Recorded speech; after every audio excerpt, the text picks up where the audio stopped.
in every one of you. I'm sorry, I don't mean to offend you. I'm disappointed in every one of you. I kiss you on the mouth. No, I'm not cool with that. I'm sorry. One more time. I'm disappointed in every one of you. I mean, I'm dealing with degenerate animals. Wait. I'm disappointed in every one of you. Disappointed in every one of you. All right, come on. Honestly, I can't do it, man. I'm disappointed in every one of you. Let me tell you why. It's gonna be all right, Nicky. Go ahead, shoot. He just killed a fucking man. What are you going to do about it? You happy because you got nothing? You don't got a thing. You happy because you got nothing? You got nothing. I want to get out. I want to get out of this rat hole. I want to get online. I need BDA boxing.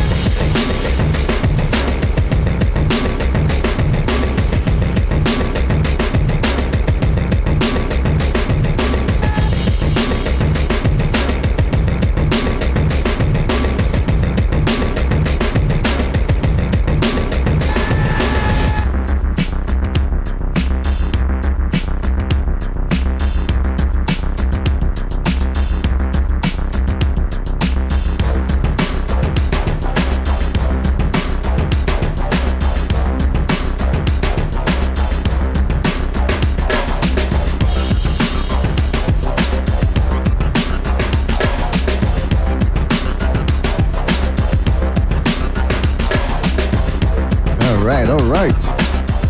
Welcome everybody to another Boxing Podcast, broadcasting to you live from the True North. The host, your good friend Mr. PDA, and I sure am glad that everybody could be on board for this one. We've got a fantastic, post-fight call-in show. That's right, the call-in show. You get to call in. This is your time. You give us your... And listen, if there is a post-fight call-in show, the best time to do it is for fights like this where there seems to be a lot of controversy here. A lot of people are complaining. You heard the boos. For anybody that doesn't know what happened, we just had a undisputed lightweight fight between the champ Devin Haney and the top contender Vasily Lomachenko. A fight a long time in the making. A lot of things were said. There was some shoving. There were high expectations. And now we get a controversial result. So we're going to be taking your phone calls here, fellas. You guys get to call in. And we'll see what happens. All right, fellas? All right. Now, before we get down to the business, before we get down to the fun, let's get the business out of the way, fellas. You can check out the episodes on iTunes, Spotify, Spreaker at your leisure. Don't forget you can donate a couple of shekels our way if you want to continue funding this enterprise. But the most important thing is you continue to like, subscribe, spread that BDA gospel. All right? Let's see. I want to give a shout out to everybody in the chat. There's a lot of people. It's moving fast. I'm not going to have a chance to read all of it, but shout out to Yazoo, Marcus Maya, AJR, TFM, Trooper5131. Shout out to Official Scorecard Boxing, Mike from Bensonhurst. Hey, Bensonhurst.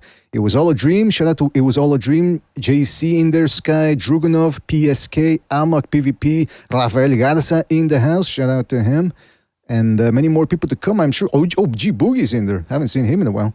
Darth Vader, Paul Atreides, and many more people to come. I'm sure, fellas, thank you for joining us. I see we got a super chat here. Let me go back to it. It says, this from Generic Villa Fan. Shout out to Generic Villa Fan who says, Haney's body shots were good, not a robbery. Well, I suppose that is going to be one of the big points of contention, maybe. Did that body work? Were those shots? Because usually people don't score body shots. There's been fights where a guy lands more body shots than the other guy lands shots upstairs, but the judges count the shots upstairs more. So I want to hear from people. Listen, we're going to get a lot of phone calls, so try to keep them precise, concise. Don't try to go overboard. Just give us your thoughts. Was this a robbery? Who did you have winning? And just give us your breakdown of how you scored it. All right? Or not necessarily how you scored it, but what's your criteria for scoring? Do you indeed like body shots? And I'm going to be making mental notes here to see whoever says body shots. I want to see if they're consistent with that down the stretch. Hold on a second. I got to lower the volume here. All right. Holy shit, it's moving fast here. All right, shout out to... Who else donated right now? Stagger Lee Goods. Shout out to Stagger Lee, who says, everyone be cool. This is a robbery. Everybody be cool. You be cool. Shout out to Stargate Lee. Shout out to Jay Nels for his contribution to the Super Chat. He says, Haney better stay at 135. At 140, he gets worked by the current champs unless he fights bumps at 140. until the champs retire or move up. Well, I did catch Shakur Stevenson saying he wants Haney next, and I don't know if he's going to be chomping at the bit because, I don't know, it depends. Does he hit harder than Lomachenko? Can he put pressure as good as Lomachenko, or as well, rather, as Lomachenko? I don't know, man, but I guess we'll see what happens. I don't know if they do a rematch or if Top Rank decides to go the Shakur Stevenson route. Then again, Haney he's a free agent now. I haven't heard anything about him being... No, shit, what the fuck? Yeah, I haven't heard anything about him renegotiating a deal, so... what is this? Trying to open up the phone lines here.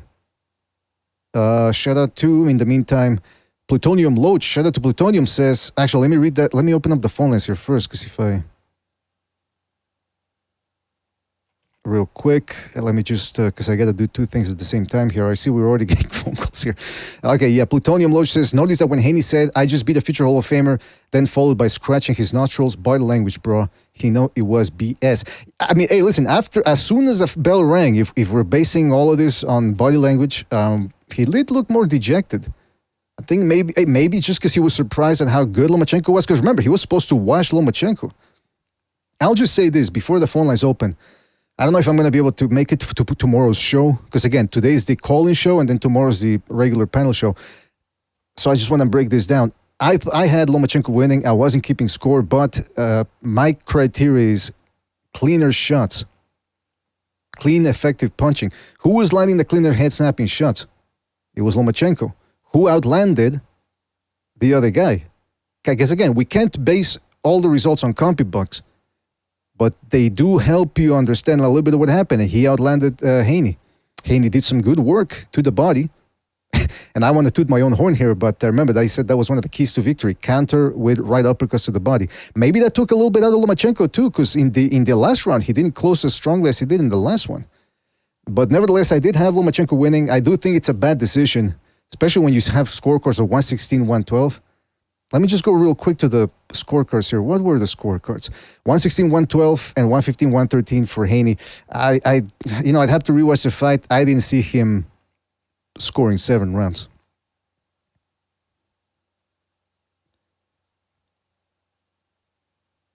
All right, hold on a second. The phone lines are open. Yes, and call in. Break that. If you thought Haney won, really break it down. Because I know there's going to be people saying, well, he won. He landed more shots. Well, CompuBucks doesn't show that. The fight didn't show that either. So I'm curious to see if people can actually break it down. All right, let's go to the phone calls here. I'm putting up the volume here. All right, let's go to our phone calls here. And remember, guys, keep it concise, precise. Tell us, was this a robbery? Who did you have winning? And then we move on here. 773, you're on the air. 773, what's on your mind? First one in. Oh, K-Dog. I think everybody knows who won. I ain't got to talk about that. I mean, the dude just popping his head back like every freaking round. Big shots, snap back, put your head back, and then what happened? They robbed him. You know why? They got the Davis, they got the Shakur Stevenson, they got the young hot shots that they're trying to build up. They did the same thing with Golovkin, an old Hall of Famer. They get the young hot shot. They try to build a name off him, rob them. It's business as usual in the most corrupt sport in the world, boxing. Just a dirty, dirty whore of a sport. I mean, the fucking now break, here's man. a question then. Here's a question. Huh? Here's a question. Who was landing the head snapping blows? Lomachenko. All right. I just want to hear what It's an amateur hour. I mean, in the amateurs, the body shots work, okay? Body shots, they come from more and stuff. In the pros, everybody knows it's all about the head shots. That's the damaging shots. That's what the ones that give you CTE. That's real damage, okay? The body shots hurt for a minute for the day, and then it's back to normal. The dude got concussed badly. For sure he got a concussion. When he got rocked in the 11th, he barely hung on. I think felt like Lomachenko was just up ahead. He's like, it's all good. I already got this. But you should have known better. Kevin, I see most people saying Loma won. Shakur Stevenson said he won. Some of the commenters, I don't know if it was Ward or Bradley, I couldn't really hear. He said Haney won. So I'm curious, the people that are saying Haney won, I want to hear what they had to say. Because if they're just saying, because I know there's a lot of people out there that hate Lomachenko for what reason, I don't know. But if they're really believing, or if they disbelieve the decision and they still say that it was a clear Haney win, I want to hear what they have to say. Otherwise, I don't think they really care about this sport. That's just my thing. What do you think about that, Kevin? You want to hear what they say? They got nothing to say. I mean, the dude, they're just gonna. Anybody can make an argument for their guy. In boxing, well, body shots. You know, that's going to be the talking point. But I mean, this dude was getting lit up to the head the entire fight. Big, clean shots. A lot of those body shots were on the elbow, grazing. Lomachenko, it was every shot. It felt like he landed upstairs. This dude was getting his head snapped back. It was clean, direct, on-point shots. And I mean, he nearly got knocked out in the 11th. The dude was on wobbly legs, hanging on for dear life, about to get knocked out. All right, and Kevin. I feel like Lomachenko put the stamp on it that round. It should have been over. It should have been a secure victory right there. He should have pressed in the 12th, but maybe the body shots maybe they were effective. I feel like he did enough. I think that was it. I think the 11th round should have been enough throughout the fight. It's boxing. What do you expect? Boxing. I mean, there's no surprises now. It's boxing. All right, Kevin, listen, I got to move on to another phone call Big here. Drama show, right? Yeah, you too, man. Well, thank you. Ask Golovkin. It's big right. Drama show. That's what they want. Kevin, I got to move on to other phone calls here because they're piling up. But thank you for your call and take care, right, man? Have yourself a good night. Take it easy. Yeah, okay. I forgot to put the phone number while I was starting the show. So that the phone number is in the left-hand middle portion of your screen. I will be putting it up like this every once in a while and posting it in the chat as well. Let's go to another phone call here. Let's go to 323. 323, you're on the air. 323. What's on your mind? Everyone be cool. It's the robbery. Man. No, what's up, man?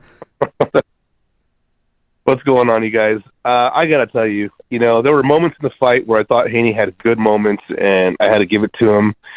And then we got a little later into the fight, and I noticed how Haney was breaking down mentally and physically, and I'm like thinking to myself, this guy's 24. I think Jermaine Ortiz made better account of himself in the Loma fight, and this was just devastating. I had Loma winning the fight. He clearly, I have to watch the fight again because there were like some head-snapping shots in the exchange that I didn't even see. Like I couldn't even see. All I saw was Devin Haney's deer in the headlights face after the exchange, and then Tim Bradley saying that was a left hand that got it, and I go, I didn't even see that left hand land in the exchange, and then they're replaying some of the highlights of the fight. And man, Loma was landing some really clean, connective shots. And not to take away from Devin Haney's body shots, they were there. The uppercut was there for him too, but I just don't think it was enough to win the fight. And I feel really bad for Lomachenko. Hey, right now. That was awful. That was a bad call. Real quick, one of the judges, it was Dave Moretti. He gave Haney round 7, 8, 9, and 10. Just straight up. Those rounds. Horse. Those are the ones. Those are the ones. For people out there, those are the ones you're gonna have to rewatch, because I'm looking here at Sutherland's scorecard: 5, 6, 7, 9, 10. In those rounds, when I was watching the fight, I got up off the couch. I was squatting in front of the TV, and I couldn't fucking believe how he was dismantling the kid.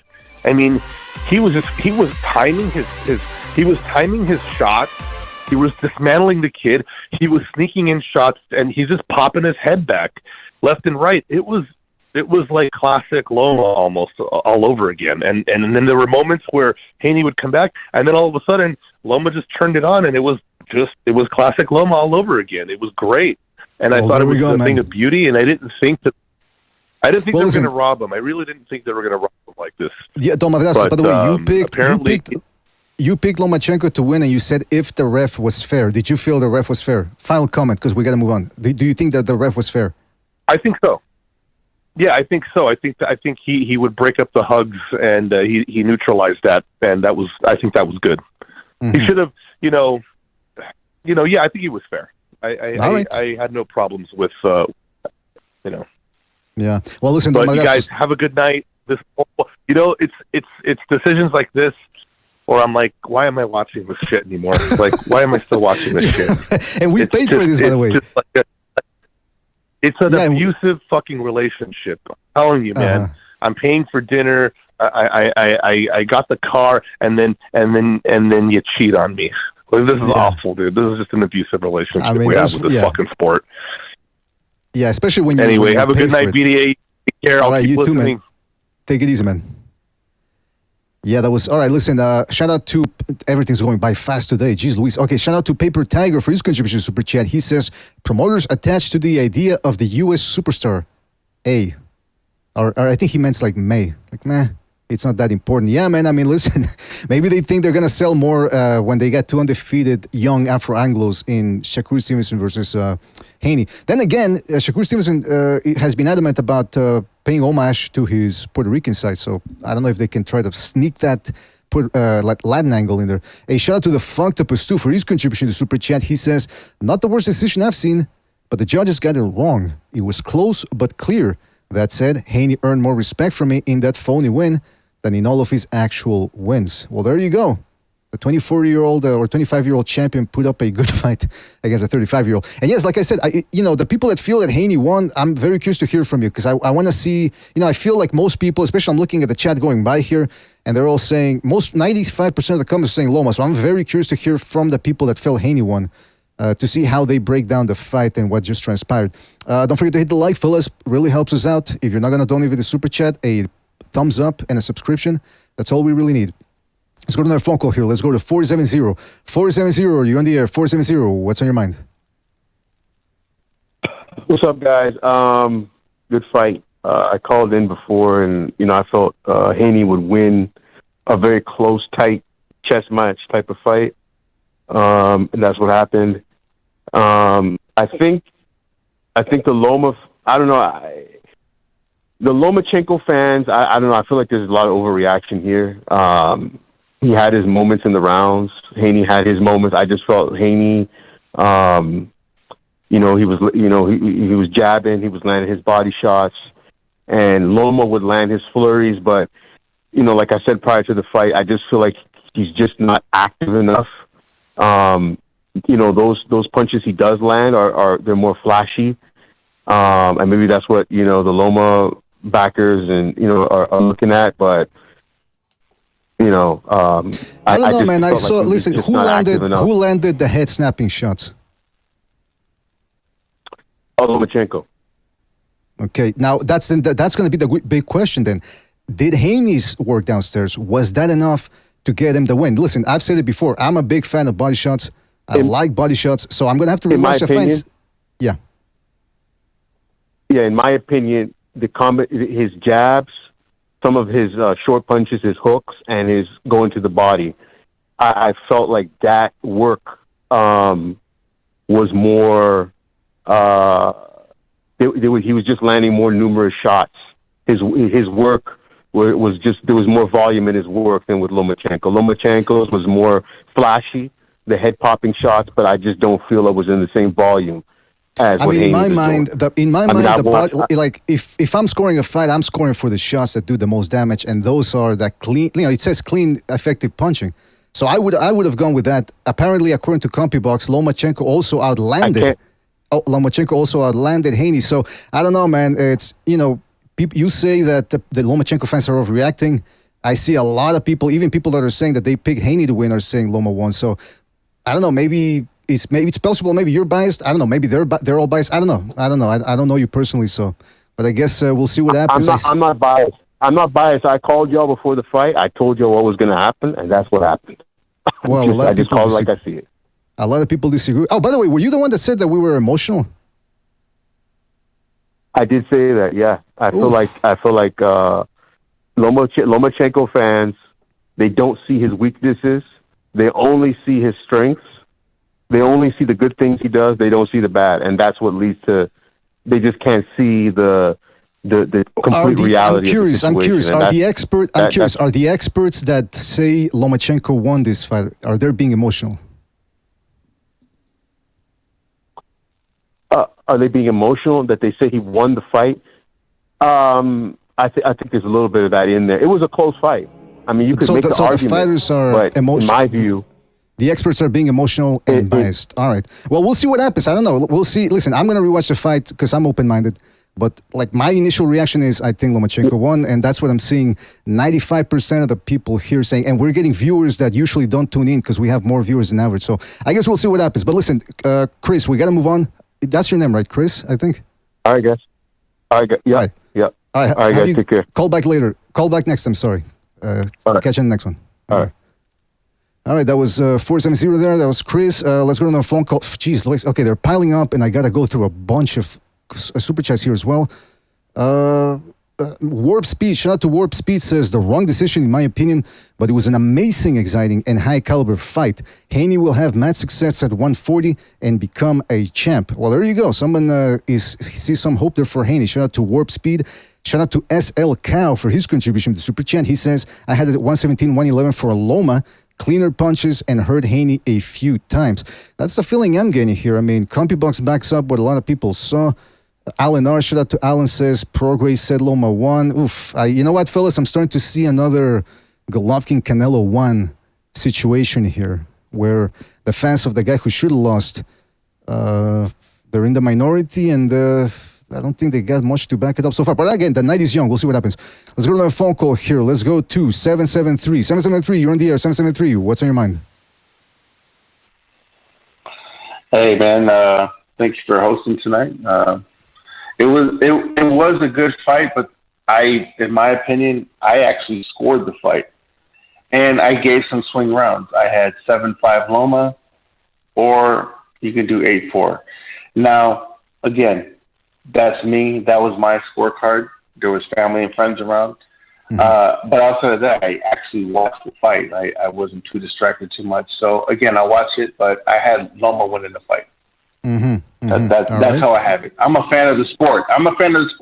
Not a fan of networks, not a fan of fighters, this and that. I want to see unifications. I want to see an undisputed champion. What I got a question. Tonight, I got a question for you, caller, because somebody brought this up. Well, go ahead. Somebody brought this up in the chat, so I got a question for you, and I think it's a good point. How come most of the time the bad decisions almost always go to the A side and not the B side? Well, it's kind of like in politics and life, right? How come other corporations get all the benefits when it comes to laws being passed and not the people? Mm-hmm. Well, yeah, I'll leave it at that. All right, hey, good call, man. Good concise call. We know Haney's going to move up. He's going to move up, drop those titles. Credit to Haney. Not even a knock at all on Haney whatsoever. But I know what I saw tonight, and that's what it is. There you go. The belts are going to be scattered at 135 when he goes up. So we'll see what happens. All right, man. Shout out to you, 773. Thank you for your call. Call back next time. Saludos. All right, guys. Saludos. Hasta la próxima. Good night. Buenas noches. All right, let's go to another phone. Oh, okay, hold on a second. Don't forget to hit the like, fellas. Hit the like. Really helps us out. The chat is moving fast here, so I got to keep up with the super chats right away. Shout out to Chris K, a.k.a. Undercover Asian, for his contribution with the super chat. He says, better fight than expected. Loma edged it, but failed to close the show. Round 11. Props to Haney's body shots and closing strong in 12. In the 12th, he still gets iced by the top 140s, Devin Haney. Well, I never saw him get hurt here today. I was surprised. See, that's why I felt Loma was going to win, but that he wasn't going to have enough bullets to put it on the younger, bigger fighter. And, should have gone to the body more, though, Loma. I'm curious to hear from people why. Again, for the people that think Haney won, you guys seem to a minority, apparently, from what I'm seeing here in the chat. So I'm really curious to hear how you broke it down and how you had Haney winning. Let's go to back to the phone lines here. Let's go to 856. 856, you're on the air. 856, what's on your mind? 856, there's some background noise. All right, 856, there's some background noise, and you get something turned on in there in the back. I'm going to have to hang up on you if you don't remedy that within the next 5 seconds. So shut up, put your earphones on or headphones, because I'm hearing background noise. 856, are you there? I'm gonna have to move on, man, because there's too many calls here. All right, let's go to another phone. Yeah, guys, if you're gonna call in, turn off the TV, put your earbuds on, or don't have any background noise, because otherwise I can't hear you. Let's go to 561. 561, you're on the air. 561, what's on your mind? What's good, you guys? This is Black TV. What's good out there? Devin Haney, how are you doing today? Doing fantastic, Chibi. Thank you for calling in. How did you see the fight? What are your thoughts? Oh man, bro, that fight! I don't care what nobody said. That fight, and I even said this on Friday. I said I got Devin Haney winning, but I don't know how he's gonna do it. So Lomachenko is on like a godly level when it comes to boxing, and that footwork is just immaculate. But that fight could have went either way. It kind of reminded me of the how the Triple G and Canelo fight part 2, it was so close and it could have just went either way, because like everybody's forgetting about the body shots and everything else. It was just a lot of people who just don't like him. So you feel like this is because there was another caller, let me check Chris said that people are overreacting. So you concur with his analysis? I can't really concur with it because, like I said, I overreacted when Triple G lost. You know, so I can understand how they feel. That fight could have literally went either way. And round 10 and 11, hands down, bro. Like your boy Lomachenko won those 2 rounds, hands down. The 12th round, I wasn't even watching the fight no more. I was too hyped. You know, it was too much for me. But like I said, like it could have went either way. I'm glad we did get the win today, you know, because, you know, I'm a big Haney fan. I'm glad we got the win. He did deserve the win, and like I said, he fought his ass off. Nobody can say nothing about his chin no more because he took those punches like a warrior. How did you feel about the referee? A fair referee? Oh, yeah, man. The referee, if it wasn't for that referee, it would have been a one-sided fight because the referee wasn't having none of that holding, none of that clinching, none of that. He was a fair referee. He did everything right. He didn't take sides. I think he did a great job. Like I said, I think the whole event... I got a question, sorry, real quick, because I got to move on to another phone call, but who did it better, Teofimo Lopez or Devin Haney? Ooh. No comment. Right. Now, you guys have a good night, man. I'll be sending this on the channel. All right, Chibi. Thank you for your call. Call back next time, man. Take it easy out there. Fellas, the night is just starting. We got a lot of phone calls here. So, again, try to make your points concise and precise. Tell me who won. And if you feel like Haney won and you're in the minority, break it down. Let's go to another phone call here. Let's go to 226. 226, you're on the air. What's on your mind? Yeah, BDA, yeah. You know who this is. I'm calling on behalf of the Matt Chad Boxing channel. We all, on the Match Out Boxing channel, we all say it's been a robbery, and we're boycotting boxing. All of us here on the Match Out Boxing. Just to give you guys, in case people don't know who you are indeed the Slugmeister. Matt Chad's been a boxing fan for I think at least 40 years. He's got favorites based on how they fight and who fights the best. So he's not biased, you're not biased, and you're saying you feel Lomachenko won. Yeah, so we've all come to a conclusion on the panel here at the Match Ad. Lomachenko got robbed. It's a fucking bullshit. It happens in boxing, and we're going to boycott boxing. We're never watching boxing ever again. No, I'm serious. I'm laughing because it's about time. I'm speaking on behalf of all of us. I'm laughing because it's about time. Let me speak on your behalf. Speak on your behalf. You're also going to boycott it, please. Absolutely. Please, let's get rid of this bullshit. Listen, if nobody complains, then it's business as usual. And I apologize about my language, and I'll see you around. All right. All right, Slugmeister, thank you for your call, man. Shout out to you. Shout out to the Match Head family, the Short Boss crew, all those guys. Shout out to you, fellas. Take it easy out there. Hope you enjoyed the fight at least, even though the decision you thought was a robbery. All right, shout out to you, Slug. Take it easy, man. So that was the Slugmeister. He's gonna beat somebody up over there in Surrey or wherever he is in Canada. By the way, shout out to Matt Chad. I see he's still live, so if you guys want to drop by, hit the thumbs up. You know, it's always good to subscribe to the Matt Chatter because he is indeed a big boxing fan. And he lets you do whatever you want to his channel. Well, I mean, close to whatever you want. I mean, there are limits to what we can do on YouTube. Don't forget to hit the like, fellas. Hit the like, hit the like, hit the like. Really helps us out. Let's go to a phone call here. Let's go to, I got to go back to the top of the list. Let's go to 661. 661, you're on the air. 661, what's in your mind? What's up, brother? Oh, we have to what's realize that Allah has a plan that we may not understand, but it's in the best for all of us. Right? You're one of those guys that believes in destiny. You believe in destiny, is what you're saying. Like, I can't judge a fight watching it once, but honestly, from what I've seen, I saw Loma comboing him up. Loma had him on the ropes. He hurt Haney a couple times. And, see, with this really, there's no winner in this. The only winner in this fight, BDA, me and you both know, Teofimo Lopez. We have to give him his credit. He beat a better Loma. He really went undisputed. And the whole bigger picture of this is all of this concentrated dark matter. Because how did Teo go undisputed and out of a sudden this black guy comes out of nowhere, you have to beat him. What has this guy done? Teo was already a champion when Loma fought Teo. He was defending his belt. He went undisputed. He beat Loma. Right? And now look, Loma, you guys can say, I'm just hating, but Shakur Stevenson, even Regis Prograis went on his Twitter and said Loma won. So, that's the 140-pound champion. He knows more than everybody, right?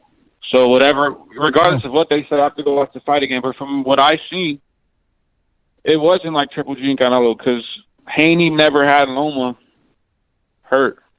Now, wait. Let's keep it unbiased. Objective.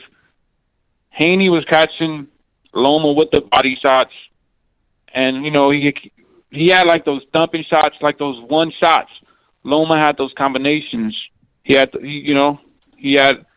pressuring Haney the whole fight. Haney never had Loma on the ropes, the other way around like that. So whatever. But there's video of Loma crying right now, and what I'm saying is Loma can be known as this could be either be a corruption, a robbery in the history books, or Loma can get justice, right? If I post him on my channel, if I post him on my Instagram. Yeah, that's true. Depending. Shadow Man, you can shift things, I believe, and I also concur with but that's another story. That's all. The winner of this is Teofimo Lopez. That's all I wanted to say. You guys can dissect that, get what you want from it. What's up, bro? No, I was just saying, yeah. You always offer a different perspective, and it's always interesting to hear from you, Shadowban. I do have to move on because we got a lot of phone calls, so call back tomorrow if you have the time. We are doing a second show, I believe, so shout out to you, man, and take it easy out there. Thanks for calling. Inshallah. I'm doing it. Peace, brother. All right, take it easy, man. All right, that was Shadowban. Always an interesting take from the Shadow Meister. I don't think that's his nickname. There's too many Meisters already. Let's go to another phone call here. Let's go to 347. Don't forget to hit the like, fellas. Hit the like. 347, you're on the air. 347, what's on your mind? Yo, what's going on? I just want to say Alhamdulillah, Allah Akbar. Listen, I can barely hear you, caller. Caller, you got real quick. Caller, can you hear me? You're gonna have to speak up because I can barely hear you. Try to get as close to your phone as possible. Oh, he hung up. All right, let's go to the phone call. Let's go to 847. 847, you're on the air. 847, what's on your mind? PDA, do you hear me? Yes, I hear you. 847. Who is this?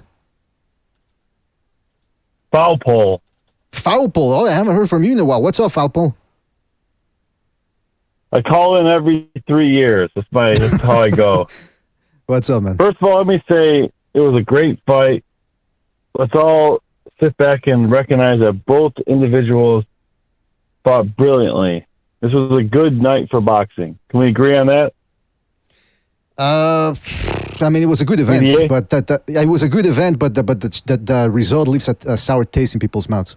What do you think?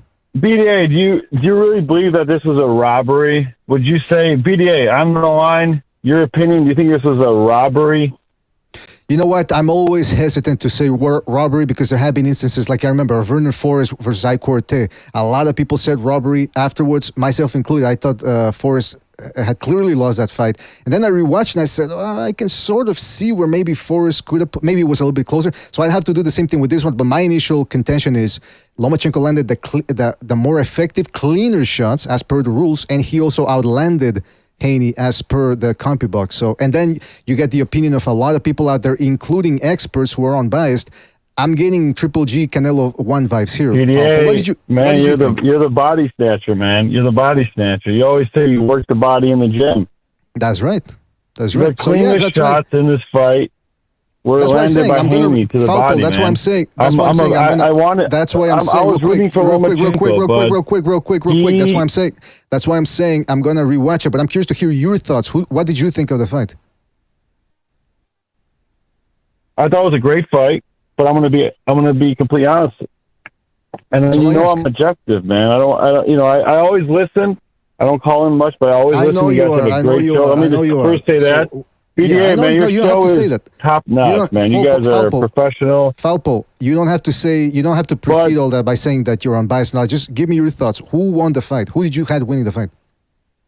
Haney won the fight. He edged it out. And if you want to blame somebody, it's Lomachenko. He left him off the hook in the 10th and 11th round. Watch those 2 rounds. He didn't throw a punch in the last 30 seconds of both those 2 rounds. He had Haney on the edge, and he let him off the hook. Somebody in the chat, just real quick, somebody in the chat is asking, Falpo, somebody in the chat is asking, how did you score Canelo Triple G2? Canelo Triple G2? Yes. Did you like Canelo's body shots in that fight? I think I had... were the body shots enough to edge I had Canelo winning. I had Canelo winning barely. Well, there you go. Barely. I had 10 rounds in that fight. It was that close of a fight, but I had Canelo winning. What the fuck? Yeah, people in the chat are going after you, man. People in the chat are going after you. But listen, you're giving me your opinion. You're going with the body shot thing. Listen, I know people. Listen, but BDA. I've been around for a long time. I know. I've listened to your channel longer than most of the people on the chat. I'm an honest person, and I wanted Lomachenko to win because he's that special of a fighter, and he does not lose any respect for losing to Haney because Haney is a much bigger fighter than Lomachenko. He's just a wider shoulders, bigger dude. There you go. Let's be honest. He didn't hug. We all thought he was going to hug this one to the victory. I left a comment on one of your videos. I said, "This is going to be fuckery. Do not pay for this fight." After the weigh-in, because the weigh-in was completely suspect. Okay, Falpo, you got to wrap it up. You got to wrap it up because you got to wrap it up because I got to move on here. So, you disagree with the majority of people? Haney came to fight. He won this fight. And it's because Lomachenko left him off the hook in the 10th and 11th rounds. All right. Good to hear from you, Falpo. It's been a while, but shout out to you. Call back next time, right? Don't be a stranger. I got to move on to a phone call. Take it easy out there. Thank you. Shout out to Max Cockerman for his contribution to Super Chat. He says, Haney won the 10th round by hurting Vasily's hand with his feet. I think he's being a little sarcastic there. Shout out to Max Cockerman. Somebody says that Haney fans are coping. I mean, I don't know. Listen, I see a lot of... it's getting interesting now. We get some people calling in now saying they did feel like Haney earned the decision. Let's go to another phone call. Don't forget to hit the like, fellas. Hit the like. Really helps us out. Let's go to 631. 631, you're on the air. 631, what's on your mind? Yeah, so first of all, before I say anything, my name's Ray. I picked Lomachenko to win by 7-5 decision. That being said, I don't really think this is a robbery. I don't think Haney won it cleanly, but when I was scoring the fight, for the first maybe 6, almost 7 rounds, I was struggling to score any rounds for anybody. I maybe had scored like 2 clear rounds for the fight, and it was like 1 to Loma, 1 to Haney. In the second half, I definitely thought that Lomachenko was doing the better work, like, rounds 8, 9, and 10, whatever. Or maybe just rounds 9, 10, and like 11. And then when it got to 12, I thought Haney won. So with that being said, I'm going to watch it tomorrow. I think it's unfair for people to just say this was a Cold Stone robbery. I just didn't see that during this fight. Well, Ray, let me ask you this: is it possible? Also, and I'm just asking: is it possible, like for a fight to be close and still clear for another guy? I think it's harsh to go out and say shit like "I'll never watch boxing again" because there was a close fight that you had scored for another guy. Well, Ray, you got to remember we're dealing with boxing fans here. People get fired up after fights, man. So you're right, though. Listen, I'm gonna like I said before earlier, I'm gonna rewatch the fight too because I've been through the gauntlet of fights where I thought one guy clearly won, and then if I rewatch, I go, oh, maybe it was a little bit closer than I initially thought. I don't know. I'll have to rewatch it again. Did you? By the way, did you enjoy the rest of the card? Oh yeah, absolutely. I don't think there was the only fight I think I might have disliked on the entire card was the Nico Ali Walsh fight. I'm gonna be honest. I could have lived a long time just not seeing it. It just wasn't interesting. But it was like I didn't even see the decision. I literally after this, while the decision was about to get read or the last round was going through, I went to get something to eat. Oh, there you go. When boxing fans are taking a break and going to eat, yeah. Yeah, besides that, everything else I was very satisfied with. I liked the Junso Nakatani performance. Thought that was going to be on the pay-per-view portion of the card, but I was fine that it wasn't. I enjoyed, what's his name? Raymond Murataya blasting out Nakatila out of after 2 rounds. It was just an enjoyable card. Oh, wait a minute, the Oscar fight. Actually, I take that back. I scored the fight. I thought Oscar probably won, but maybe I got to watch that one again too because I thought that Lopez should have won a lot more rounds than they gave him. That's it. Yeah. Hey, you know what? That might be the decision that flies under the radar because of the hijinks with the main event. Yeah, because I was looking at it and I was so confused. I was like, huh? A lot of people are telling me that Oscar's landing more punches, but I'm seeing Lopez land these flurries. I'm seeing Oscar on the ropes. Putting his guard up because he doesn't want to get punched anymore. And I don't know, man. All right. Well, listen, Ray, thank you for your call. Oh, one more thing. Yeah. One more thing. So I've seen you've asked a lot of people, hey, Tio did a better job or did Tio do better? Last time I checked, and you guys are saying this a lot, so let's not switch up now. How did Tio beat a better version of Lomachenko when that version of Lomachenko had a broken arm? I didn't say anything. I asked one person. And you're right. The shoulder, I've been adamant about that, and I'm sticking to that. But I'm just curious to hear what people have to say, because there were also people saying, no, it wasn't the shoulder, it was the power. So I'm just curious to hear what people have to say. I've been consistent with my take for the whole while here. But anyway, listen, Ray, thank you for your call. Call back next time, right? Take it easy out there. All right. All right, don't forget to hit the like, fellas. Hit the like, really helps us out. Let's go to a phone call here. Let's go to 731. 731, you're on the air. 731, what's on your mind? What's up, BDA? Can you hear me? Try to talk a little louder and as close to as possible to you can as to your receiver. Yes, go ahead.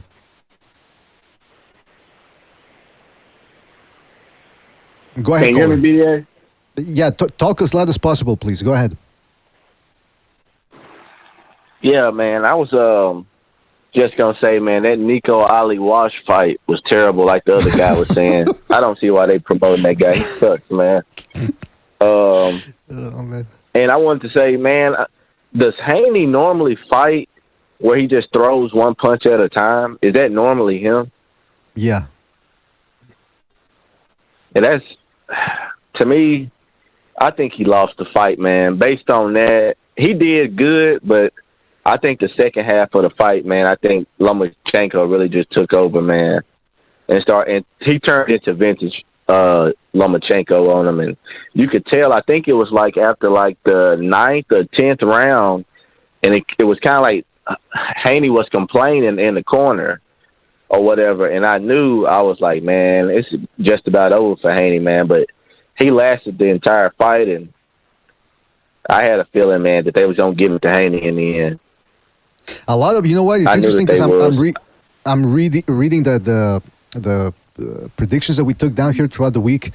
There were some people saying Haney by robbery, And it turns out that that's one of the sure bets in a big fight, man. That the A side will get the benefit of the doubt, and I don't think it has anything to do with the championship. I think it has to do with who the establishment thinks has a better shot. But you know what? It's a very interesting point that you bring up, that the question about whether Haney really regularly fights one punch at a time, and that's one of the reasons why I didn't expect this to be a whitewash for Haney, because he doesn't fight like Ortiz. He doesn't move around as much. He's not as mobile on his feet. He doesn't flurry.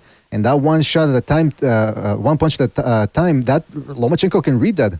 So I think that's what we saw a little bit of in the fight. Anyway, closing comments there, 731. Hey, I just want to say one last thing, man. Look, I think Vegas really took this fight from Loma. They really did, because you notice they started saying that people started betting on Lomachenko a whole bunch before the fight. Interesting. That's interesting right there. I really think that No, go ahead. Sorry. I was just going to say that, like, I had a feeling that he was going to lose. I think the only thing Haney had to do was keep it close, and Vegas was just going to take the fight, because people started betting on Lomachenko at the last minute, and so and just for them to keep their money, they went ahead and took it from him. I think that's what I think. So, well, there you go. You're in the majority here, it seems. I'm curious to hear what other people have to say. Who is this, by the way? Just so I remember next time. This is the Theological Handyman. Oh, Theological Handyman. All right, well, listen, thank you for your call, Theological. Call back next time, right, man? Take it easy out there. All right, man. The night is young. Shout out to Theological for his call. Shout out to Abusive in the chat. Makes a good point. He says, even if Loma would have won round 12, he still would have lost on the cards. It's true. I mean, it seems as if the cards in the middle rounds were already, the decision was already decided in the middle rounds for Haney. Shout out to the Gucci Berserk for his contribution with the Super Chat. He says, Judge is going to be driving in some new cars tomorrow. Keep rolling. Yeah, man. I mean, hey, listen, I'm not casting aspersions on anybody. Rayful Shapiro told me not to. Gotta safeguard my ass here from any litigation. All right, let's go to another phone call. Don't forget to hit the like, fellas. Hit the like. We got a long way to go here. 203, you're on the air. 203, what's on your mind? What's going on? My BDA family is Revolution. Oh, coming to you live. How's it going, everybody? I just got through wrestling out in Rhode Island. Did my thing out there. You can find my match if you YouTube search Red Sawyer versus Denzel Jordan. That was my opponent for the evening. Watch that match. But the more important match, to be honest, was the Loma Haney fight, which, man, I didn't have high hopes for Loma going in. I knew this was going to be his swan song, and I'm not too upset with the decision. I think he edged it. I could see where the body work was, looking nice. And, big drama show, you want to see Devin Haney move up and fucking fight these guys. He's got the future ahead of him in a lot of people's eyes. It's a bummer, bro, but I'm kind of happy. I'm checking out of boxing pretty soon, I think. I'm not following any young guys. I don't have any emotional investments in any fighters' careers. I'm just going to let it taper off, and I'll watch the old shit. I don't want to fucking get upset no more results. Well, listen, that's a good bet. The other side of that coin is keep watching it no matter what happens. Don't let it affect you, because at the end of the day, it's only boxing. But then again, you're too busy beating the shit out of people with pipes inside the wrestling ring, so maybe you got other things to do. Yes, sir. More important things to do. By the way, I just posted I got to focus my energy into that. There you go. I just posted some, here the clips, King Kate Files. You can check out that channel to see some of Red Sawyer's matches, PWZ as well. You're looking mean. In there, heavy and mean. So shout out to you, right? Man. Thank you, BDA. Thank you, Revolution. Again, always good to hear from you. See, Red Sawyer only surfaces for the big fights. When it really counts, he creates some suspense. That's showmanship right there. Showmanship. We were driving back home. My boy pulled the stream up on his phone. We pulled over in a park and ride, and we spent an hour or whatever watching that. We fucked up the whole ride situation. I got home a lot later than I wanted to, but we watched the shit on the side of the road on the phone. Interesting. Living there. And it was a banger, nonetheless. Great fucking fight. I don't care what the result was. Great fucking fight. There you go. Living life on the road like the Red Hot Chili Peppers. All right. Listen, Lomachenko, always good to hear from you. Call back next time. Don't be a stranger. Amen. I'll talk to you guys. Peace. Adios. Hasta la próxima, as we say in Spanish. Shout out to Red Sawyer. Don't forget to check out his wrestling matches. Don't forget to hit the like as well. Really helps us out. I'm talking big time here. Did anybody else donate with the super chat? Did I miss one? Hold on, let me check. No, we got some good comments here. Got to go back to the phone lines though. There you see I'm posting somebody posted it on our Discord. These are the CompuBox numbers here. And as you can see, it's only stirring up more controversy on this warm May night.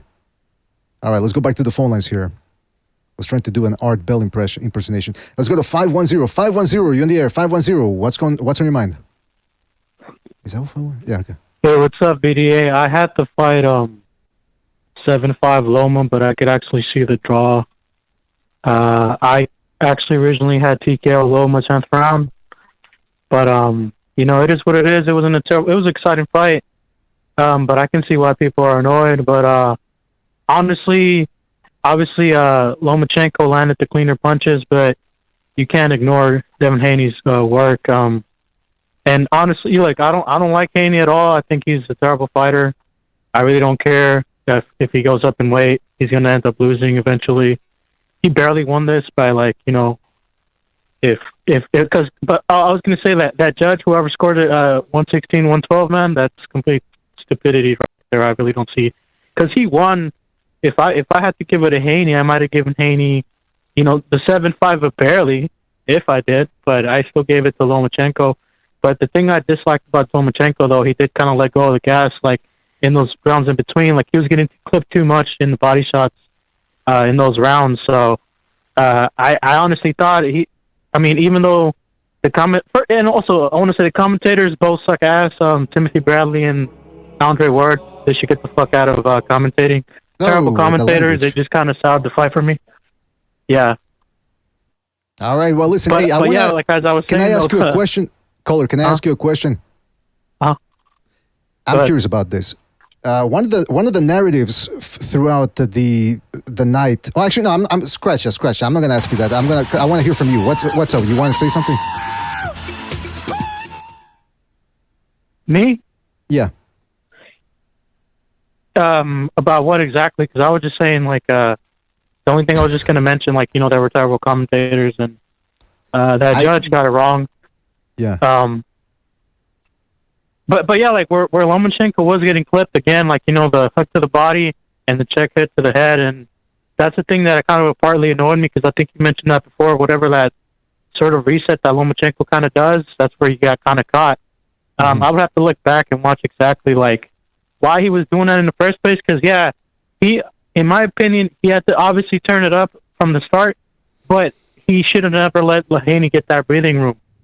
So that's where he kind of messed up. So again, but it wasn't enough, though. I mean, in my opinion, it wasn't enough. I thought Lomachenko did enough, but again, it was still a close fight. But that's the one thing I just want to kind of make it clear. I'm not too upset, because boxing, the judging has always been, my dad would have told me way back when, even in the 80s and 90s, there was always bullshit calls. So that's one thing I kind of want to stress to the people.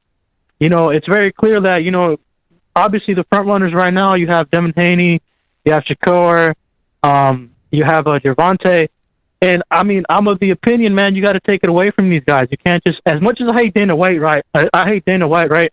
He's a piece of shit. He's fucking lame. That's one of the people he's one of the people that I would for sure smack the shit out of if I ever saw him, because he's just a terrible human being. But the one thing he has right is his little saying, right, where he says, "Don't leave it to the judges." And honestly, I would take this strategy of, all-encompassing strategy of if this guy's good at this sort of thing, let's take it away from him. Let's press him. Let's not have him clinch. Let's not, be proactive and do something. And Lomachenko, this is obviously his last chance to get anywhere. So he for sure had to turn it up and just put it in, man, and just take it from him. That's the only option, because if you leave it to the judges for whatever reason, you can't do that shit, man. You don't want you want to leave it all in there. And if you have that, if you're already operating in 10th gear, turn it up some more. And and I just mean, find that it out. says But it yeah, all right overall, there, caller. good night of That's- boxing, good night of card. That says it all, caller. That says Yeah, it all. good Don't leave card. it up to. That says it all. Don't leave it up to the judges. That says it all right there. Do not leave it up to these guys because you never know what they're going to come up with. All right, well, listen, caller, we got to move on to our phone call here. Well, but thank you especially for now, just given the environment. Yeah, just given the environment, everybody knows about the environment now, and it's like you can't do that. So, but yeah, and then also shout out to Nakatani, and yeah, that's a great night of fights though. I enjoyed absolutely. the card. Yeah, let's not forget Nakatani. This is gonna, although the undercard is gonna get forgotten after what happened in the main event. Shout out to you, man. Thank you for your call. Call back next time. Take it easy out there. Take it easy. Yep. Hey, by the way, I'm just looking at the scorecards here. I got to rewatch round 10 because Moretti and Sutherland gave it to Lomachenko. Then Tim Cheatham, who has scored some weird ones. He's given in some weird scorecards. He had the 10th. No, excuse me. Who gave? Yeah, he had the 10th for. Okay, so who gave the 10th? Hold on. Oh no, they all gave the 10th to Lomachenko. What the fuck? So, because Teddy Atlas is saying that. Okay, yeah, excuse me. Dave Moretti gave the 10th to Haney, whereas the other two judges gave it to Lomachenko. So that's one to rewatch there because he had it 116-112. So it seems like if you're giving one round that clearly the other guy deserved, that might be indication of chicanery there. All right, let me read the super chats here. Sorry about that. I'm doing two things at the same time. Shout out to Life and Logic for his contribution to the super chat. He says boxing has always been corrupt. Loma 84. Well, there you go. Shout out to Life and Logic. Hold on a second. I'm trying to go to the other super chat here. Bear with me here, fellas. The chat is moving fast. Shout out to Jonathan Murrison. Okay, wow. He did not leave a comment, but he did submit a substantial super chat there. I usually don't like to read the amounts because I don't want to put pressure on people. I don't want to compare. But wowee, Jonathan Murrison, shout out to you, man. This is going to fund the next campaign. And it's going to fund it's going to help us get to the true path of the Crimson Cross. I'm already halfway there. So shout out to everyone that's donating. Shout out to Jonathan Murrison. Let's go to the phone call here. And let's see what happens. Let's go to 336. 336, you're on the air. 336, what's on your mind? 336, you're on the air. 336, going once, going twice. All right, maybe they fell asleep, or he fell asleep. 707, you're on the air. 707, what's on your mind? 707, you're on the air. Can you guys hear me? 707, you're on the air. I hear something in the background. All right, let's move on to another phone call here. Let's go to 203. 203, you're on the air. 203, what's on your mind? Yo, what's up, VDA? First off, I want to give a big shout out to Red Sawyer. Absolutely. Big shout out to Red Sawyer. Yes. And, okay, 116, 112. What are you, out of your mind? Are you out of your mind? 116, 112? What did I do? But listen, I mean, first three rounds, Loma, those legs look wobbly to me. I don't know if any of you saw it, but they looked wobbly when he was, when he pranced backwards. He wasn't really, he wasn't prancing like he used to prance. I don't know what that was about. But he was pressuring Haney. Yes, Haney got he was countering a lot of them. They were trading shots, but I mean, I got to rewatch the fight, but if you're pressuring, I don't really care if the other guy's countering. If you keep pressuring, I mean, do you? I don't know. So what did you score the fight? I'm curious. I was too excited to score the fight, but I watched the fight. Is that good enough? I mean, yeah, no, hey, fair point, caller, fair point. I'm going to rewatch it just to make sure that I can dot and cross my eyes, whatever they call it. But yeah, I mean, hey, listen, the majority of people, look, I understand if people want to make the argument that Lomachenko fans are in the majority and they're all being emotional. But then when you got experts concurring with the fact that Lomachenko it was a close fight, but that he clearly deserved the decision. Again, I gotta go back and rewatch it, see if maybe I'm not making a mistake or whatever. I mean, what do you think? Fuck the experts. Who cares about the experts? Sure. I mean, look at what you saw. What we saw is, I mean, he started a bit slow, but at least he didn't start at 7. At round 7, he started around round 4 or something. And okay, I mean, he could have started earlier. Haney holding a lot. And I don't mind when the other guy, if they're both holding, okay, whatever. But if one guy is holding and the other guy doesn't see the need, is he stupid for not holding? I don't think so. I mean, he's not holding. It's a minor gripe. But when people look back in 30 years, are they going to remember 30-0 Haney, or are they going to remember Loma? I think that says it all right there, caller. I think that says it all. You're absolutely right. I think that's a sentiment that a lot of hardcore boxing fans share, and that the Haney fans probably want to overlook. Well, listen, 203, we got to move on here, but anything else you want to say before we move on? No, man, later. Thanks for having me on. Thank you, and thank you for giving a shout-out to Red Sawyer. Really deserves it, man. All right, take it easy out there. Have yourself a good night. All right, let's go to another phone call here. That was 203. Let's go to 972. 972, you're on the air. 972, what's on your mind? What's going on, BDA? What's up, 972? What's on your mind? This is the Texas Bulldog, man. I just wanted to call in and give my thoughts. I actually picked Haney by decision, but even so, I wanted to call in and kind of give Lomachenko my flowers because he clearly won easily, hands down. You could say 9, 10, and 11. He won those rounds easily, hands down. But I could also see how Haney won this fight to the judges based off of the body work early and some of those counters. We also can't act like Lomachenko's face wasn't bruised, but in my opinion, even though Haney won, I could see if Lomachenko would have got the nod as well. I don't think I'll go as far as to say that I will never watch boxing again, but I don't think if Lomachenko stayed at 135, I wouldn't be surprised. He did very well in this performance. Both fighters fought at high levels, and it was a really good fight for the fans, I believe. Texas Bulldog, I gotta ask you, man, because you're a guy that you respect Haney's skills a lot. You've been on his. You've been high about him for years. When you say that you thought Loma won, but that that you can see how the judges had it that way, are you talking about like that's the way you can see how they would score it because that's the way boxing goes, or that you thought that Haney did enough to win the fight? Well, judges have always had questionable judgment in our eyes for a long time, so based off of the early body work, I can see why they gave it to Haney. But in my opinion, if Loma would have did just a little bit more body work and maybe hit the gas a little bit more when he did have Haney hurt in the 11th, he could have easily took it. 16-12 though, yeah, I think that should be questioned. Even though I did pick Haney, that's crazy. I mean, you bring up a good point that other people have brought up as well, which is that 116, 112 scorecards. It seems like it was already pre-written. The decision was already decided by the middle round. So I guess we'll see what happens. I'm going to rewatch the fight just to make sure I saw what I really saw today, and we'll see what happens there. But listen, Texas Bulldog, thank you for your call, and we'll call back next time. All right, man? Will do. All right, take it easy out there.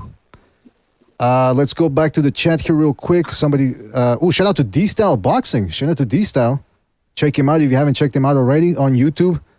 He knows his boxing. You guys can hear me on the phone lines. I'm gonna have to close them and restart them. All right. So if you're on the line, call back. All right. If you're on the line, call back. I don't even know if we're back though. I think we are. Yeah, I think we should be here. I'm waiting for confirmation here. Yeah, sorry about that again. Listen, it's out of my control. I don't know what to tell you. All right. I believe I was reading a super chat. I got to restart some things here. And I'm going to restart the phone lines. Okay, so what happened is the internet went out. I'm going to restart the phone lines. So stay on the line. All right. He says we are back. Yes, okay, we're back. There we go. Okay, we're back. I'm going to restart the phone lines here so everybody can call in. Sorry about that. Now, I was going to read a super chat. Now, let me see if I can find it here real quick while I set up the or reset the phone lines here.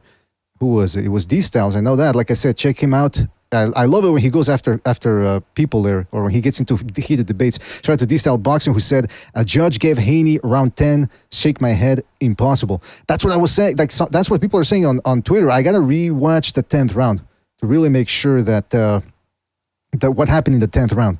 Because I know for sure Lomachenko won the 11th. But the 10th for Sutherland, or whatever his name was, to give it to him, I mean, I don't know, man. It's very suspect. Let's just put it that way. But I'm curious to hear what people have to say. This is your show. You get to call in, give me your opinion. I'm restarting the phone lines here. Don't forget. Life and Logic says Loma 8-4. Larry Lopez says Haney won the 12th. But did he win the fight? That's the more interesting question. Pato Smith says, Mr. BDA, you need the Elon Musk network. I mean, hey, listen, maybe we do need some sort of maybe satellite internet. It's actually better than what we've got here, because it's almost every episode now. But hey, listen, it is what it is. Like I said, I'm restarting the phone line, so if you were on the line earlier, just simply call back. The phone number is right there in the left-hand middle portion of your screen. The phone lines should be back up, should be reestablished within about 2 minutes, I want to say, provided everything goes hunky-dory over here. All right. So shout out to D-Style again for his contribution to Super Chat. Go check him out as well. In fact, while the phone lines are opening, let me put his channel up here on the screen. I think he goes lives on Sundays too, because he's on the West Coast, I think. So check him out. He might be going live tomorrow as well. Shout out to D-Style Boxing. Always appreciate his support here. The phone lines are... Okay, I'm opening up the phone lines, and I think they're back open, all right? So let's get back to business here, fellas. Let's go to 909. 909, you're on the air. 909, what's on your mind? Is this me? This is Ed Dog. You guys hear me? Ed Dog, yes, you're on the air, man. What's up? Nothing, man. So, over the course of waiting through these phone lines, my emotions have gone up. They've gone down. And this is complete bullshit, dude. It's like, at this point, you can't trust anybody that holds these fights, man. If you can't trust the PBC with their bullshit fight from last week or the week week before, whatever it was, you can't trust this fucking fight, dude. Like, how the fuck are we supposed to support any of these events that go on? This is a complete robbery. You know what? I was actually scoring the fight, and after like the 6th round, I think I had it tied after the 6th. But then after that, I only gave Haney maybe one more round. So at worst case, I maybe gave him 4 rounds, and he still won, dude. This is complete fucking bullshit. All right, the language. Listen, dude, if you want to voice your opinion, Ed, Doug, if you want to voice your opinion, that's fine. But do we really have to do that with that type of language? That's all I'm saying. Oh, sorry. Yeah, that's I'm just saying, like, I feel like this is a complete robbery.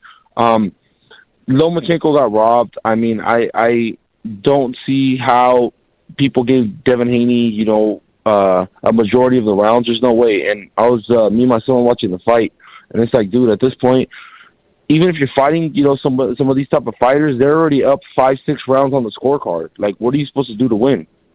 I mean, Ed Dog, that's a great point right there, man. I mean, I don't know. I've heard. I'm really waiting for more Haney fans to call in and really break it down, because some just say, they're saying you're emotional. That's what people say. Oh, you guys are being emotional, but I don't know. I see people. Yeah. I'm trying to keep it PG as much as I can. A part of me just wants to lash out because this is, complete BS. All of this, it's like, dude, I was just telling my son, we were watching the fight, whatever, and I told him, I was like, look, you've seen the fight. He missed the first 2 rounds, so he saw pretty much from round 3 to round 12. And I told him, I was like, okay, who do you have winning the fight? And he told me, he's like, okay, he had Lomachenko winning. I was like, okay, you missed 2 rounds. I was like, and he won those 2 rounds. But it's too many of these swing rounds that regardless, they're going to give it to, whoever they consider the A side. And it's like, dude, this is complete BS, dude. How do you have Haney winning 4 rounds on top of Lomachenko? Dude, you have 116, 112. Like, what the hell is going on over here? Like, it's just so infuriating, man. Watching this damn sport is so infuriating, bro. Ed, most people would concur with you. I certainly share your sentiment. I'm curious, who would you pick right now between Teofimo Lopez and Haney at 140? Man, at this point, I don't even care. This fight just destroyed me, man. It's just like, God damn, dude. Like, what do we have to do to win over here? Like, what's going on? Like, at this point, what does somebody have to do? You know what I'm saying? It's like, man. I honestly thought that, Devin Haney, he kind of peacocked a little bit. You know what I'm saying? Like, he kind of ran out in the first round, like, yeah, I'm going to go forward. I'm going to go do this. But then after that, he just started backing up, and he tried to put on a bit of a front, you know what I'm saying, from the first round. And it's like, dude, like, it is what it is, we knew he wasn't going to fight like that. He tried to come out like that. And I don't know if any of you guys caught that, but what was going on with his gloves, man? What was going on with all that? You guys seen they had trouble putting on his gloves? I don't know if you guys heard it, but I heard it. When right before the fight started, he hit his hands together, and I could have swore I heard metal clinking. I don't know about you guys. Metal was clinking in his gloves. Metal was clinking. Right. Hey, he had loaded gloves and couldn't even take out Lomachenko and still lost. Dude, this is an embarrassment. This is an embarrassment, man. Yeah, I try to keep it PG and keep it short, man. But I'm gonna rewatch the fight again. I try to be, I'm gonna try to be as non-biased as I can. But dude, there's no way I seen Devin Haney winning, man. I was just telling my son, dude. It's like, dude, in 10 years, if people look back, they're gonna be like, "Oh, Devin Haney won." Devin Haney won. Like, dude, if you watch the fight, you know he didn't win. This is on some Castillo Mayweather type crap, bro. Man, it's boxing. BS, man. It's boxing. I expect this, man. I expect this. This is boxing. Man. All right, listen, Ed Dog. Like I said, it gives me a headache, man. Hey, I just want to say, it gives me a headache. I don't mean to cut you off, BDA. These guys got to stop bending the knee and stop. There's no way to defend this. I see some people in your chat saying they had a 12-0 Haney. 12-0 Haney? Where? Dude, if it was Tony, that's called trolling. If it was Tony Weeks if it was Tony Weeks in there, dude, he would have stopped the fight in the 11th compared to what he did last week. He would have stopped the fight in the 11th. Devin Haney was going to get dropped. This is ridiculous. There you go, man. That's a good point, Dog. Dead Dog, I feel your sentiment. I got to move on to another phone call, though. I wish I could stay. I wish I wish I could leave you cooking here for all night, but I do have to move on, man. But call back tomorrow, bro. It's all good. Hey, I just want to say one last thing. Hey, all you guys in the chat, bro. Everybody, hit the like, man. Support this channel. This is all we got. This and a few other channels. These are the only ones who are speaking the real stuff out here. All the other guys are, they're bending the knee and supporting that BS narrative, man. Support the channel. Hit the like. All right, BD. I'll see you guys later. Take it easy, man. I'll see you guys later, man. All right, to Ed Dog. Yeah, I'm curious. The people that are saying, "Oh, Lomachenko fans are being emotional." I mean, if you're not going to break down the fight, then what the other side can do is say you're being Haney dick riders. That's why that's why I'm giving advice here to people. Break down why you thought fighter A or fighter B won the fight. Because if you just say, well, these guys are being emotional, then the other side is just going to throw that at you. Just a little advice. And I do it for free here, by the way. I don't ask for much. Let's go to another phone call here. Let's go to 760. 760, you're on the air. 760, what's on your mind? Right, can you guys hear me? Yes, I can hear you, 760. What's on your mind? All right. I'm not the biggest Lomachenko fan, but that was fucking daylight robbery. Like, holy shit. I know you guys are coping super hard after Teofimo won, but you have to admit, like, he did a way better fucking job than Haney did. Haney was fucking ass. Alright, Lomachenko was just knocking his head back like nothing, playing ping pong with his fucking head.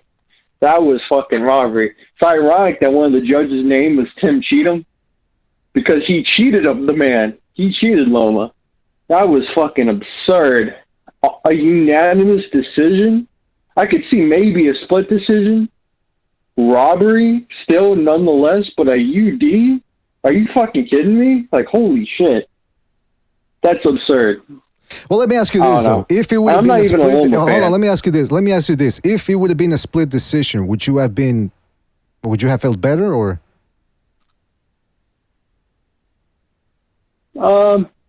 Slightly. But still, no, probably not, no. Interesting. Because fucking Haney did not win that fight. People in the chat... The Haney fans in the chat are saying you're coping. I'm not coping. Hell no. I'm not even a Lomachenko fan. Well, I mean, that's what they're saying. I just wanted to put it out there. But all right, so you felt... Did you score the fight, by the way? I didn't score the fight. I just know fucking Loma did. Like, comparing his other fights, like this, I don't know. I was scrolling through Twitter, and he was saying that Linares and Teofimo Lopez are better fighters, and I agree. Huh. I agree with him. Hey, let me ask Even you though question. Haney beat Linares, he beat a washed-up Linares, let's be honest here, who rocked him still. All right. Let me ask you one final question here, caller. So I think Teofimo will put his fucking lights out. I think Tank would put his fucking lights out. I think Shakir would beat him by a UD. I was about to ask you, caller, who would you pick? That's why I asked somebody else before. Who would you pick right now between Teofimo Lopez and Haney? And you just answered the question right there. All right, well, listen, I got to move on to another phone call here. But KOs him. Easy. There you go. Who is this, by the way? I think I've heard you before. All right. I have called in like a long time ago, but fun show. I don't always agree with you guys, but I do like your opposing opinions sometimes. Great show. Keep it up. There you go. You gotta change your tune here because we're on the right frequency. All right, shout out to you, 760. Thank you for your call. Take it easy out there. All right, let's go to another phone call here. They're piling up. All right, take it easy, man. Let's go to 7. How come there's 2? Okay. 757, you're on the air. 757-232. That's because there's 2 757s. 757-232, you're on the air. What's going on, man? How you doing? Good. Hope you're doing fantastic as well, man. What's up? I had this 6-6 draw. If you would have given it to Loma 7-5, that'd have been fine. 116, 112 for Devin Haney is not good. It's a bad card. But all the people in the chat talking about this is a robbery. These guys either are being dishonest or they just haven't been watching boxing and they don't know what a robbery actually is. Before I called up, I went through the videos of not only your platform but a lot of different other platforms. And I didn't see any Steve Spark got robbed videos. That is actual for all you guys in the chat, who actually care about the sport. Go watch that fight. That's what a robbery actually is. This was a close fight. There's a bad scorecard. If you want to call it a bad decision, okay, that's fair. I had a draw personally, so giving the fight to Devin Haney is actually fair for me. If you would have gave it to Loma, that'd have been fair. You know what I mean? Because it was a fight that you could have leaned more Loma than Haney. You know what I mean? Mm-hmm. But Vegas, honestly, I think it's a Vegas fix type fight too. Whoa! Because when you have plus, yeah. Well, that's what I wanted to ask you. I wanted to ask you though, caller. I wanted to ask you because you said that if they said that it was a bad decision, you'd be okay with it. But now I'm thinking, what's the difference between a robbery and a bad decision? Isn't that just a synonym, essentially? So no, they're not synonyms. A robbery is like a clear, like a robbery. Like I said, Steve Spark, that would be an example of a robbery. A robbery is when one guy is beating the heck out of another guy but loses the fight. A robbery is not when there's a close fight and the guy that you wanted to win didn't win. You know what I mean? That's not a robbery. The reason why I call it a Vegas fix is because you always see it where one guy has a scorecard that makes absolutely no sense. And another reason why I call it a Vegas fix is because Lomachenko at plus 250 is just a honeypot. Like that's insane. And in my mind, I'm just going through all the money that these guys are counting now from all the actual boxing experts who just couldn't help themselves and had to jump on that value. 250 plus 250 on Lomachenko. These guys make billions tonight. Hey, I saw the movie. I saw the movie Casino. Billions. I saw the movie Casino, man. I saw where they were counting the money in the back. I saw some $100 bills in there. That should tell you all you need to know about the money. But hey, listen, people are saying that how come? Yeah, the fact that no judge had it 116, 112 for Loma.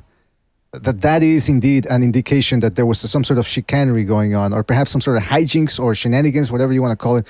But listen, caller, we got to move on to another phone call. Anything else you want to say before we move on? Yeah. Oh, no, that's good. Hey, good show. Thank you, man. Thank you for your call. Call back next time. Take it easy out there.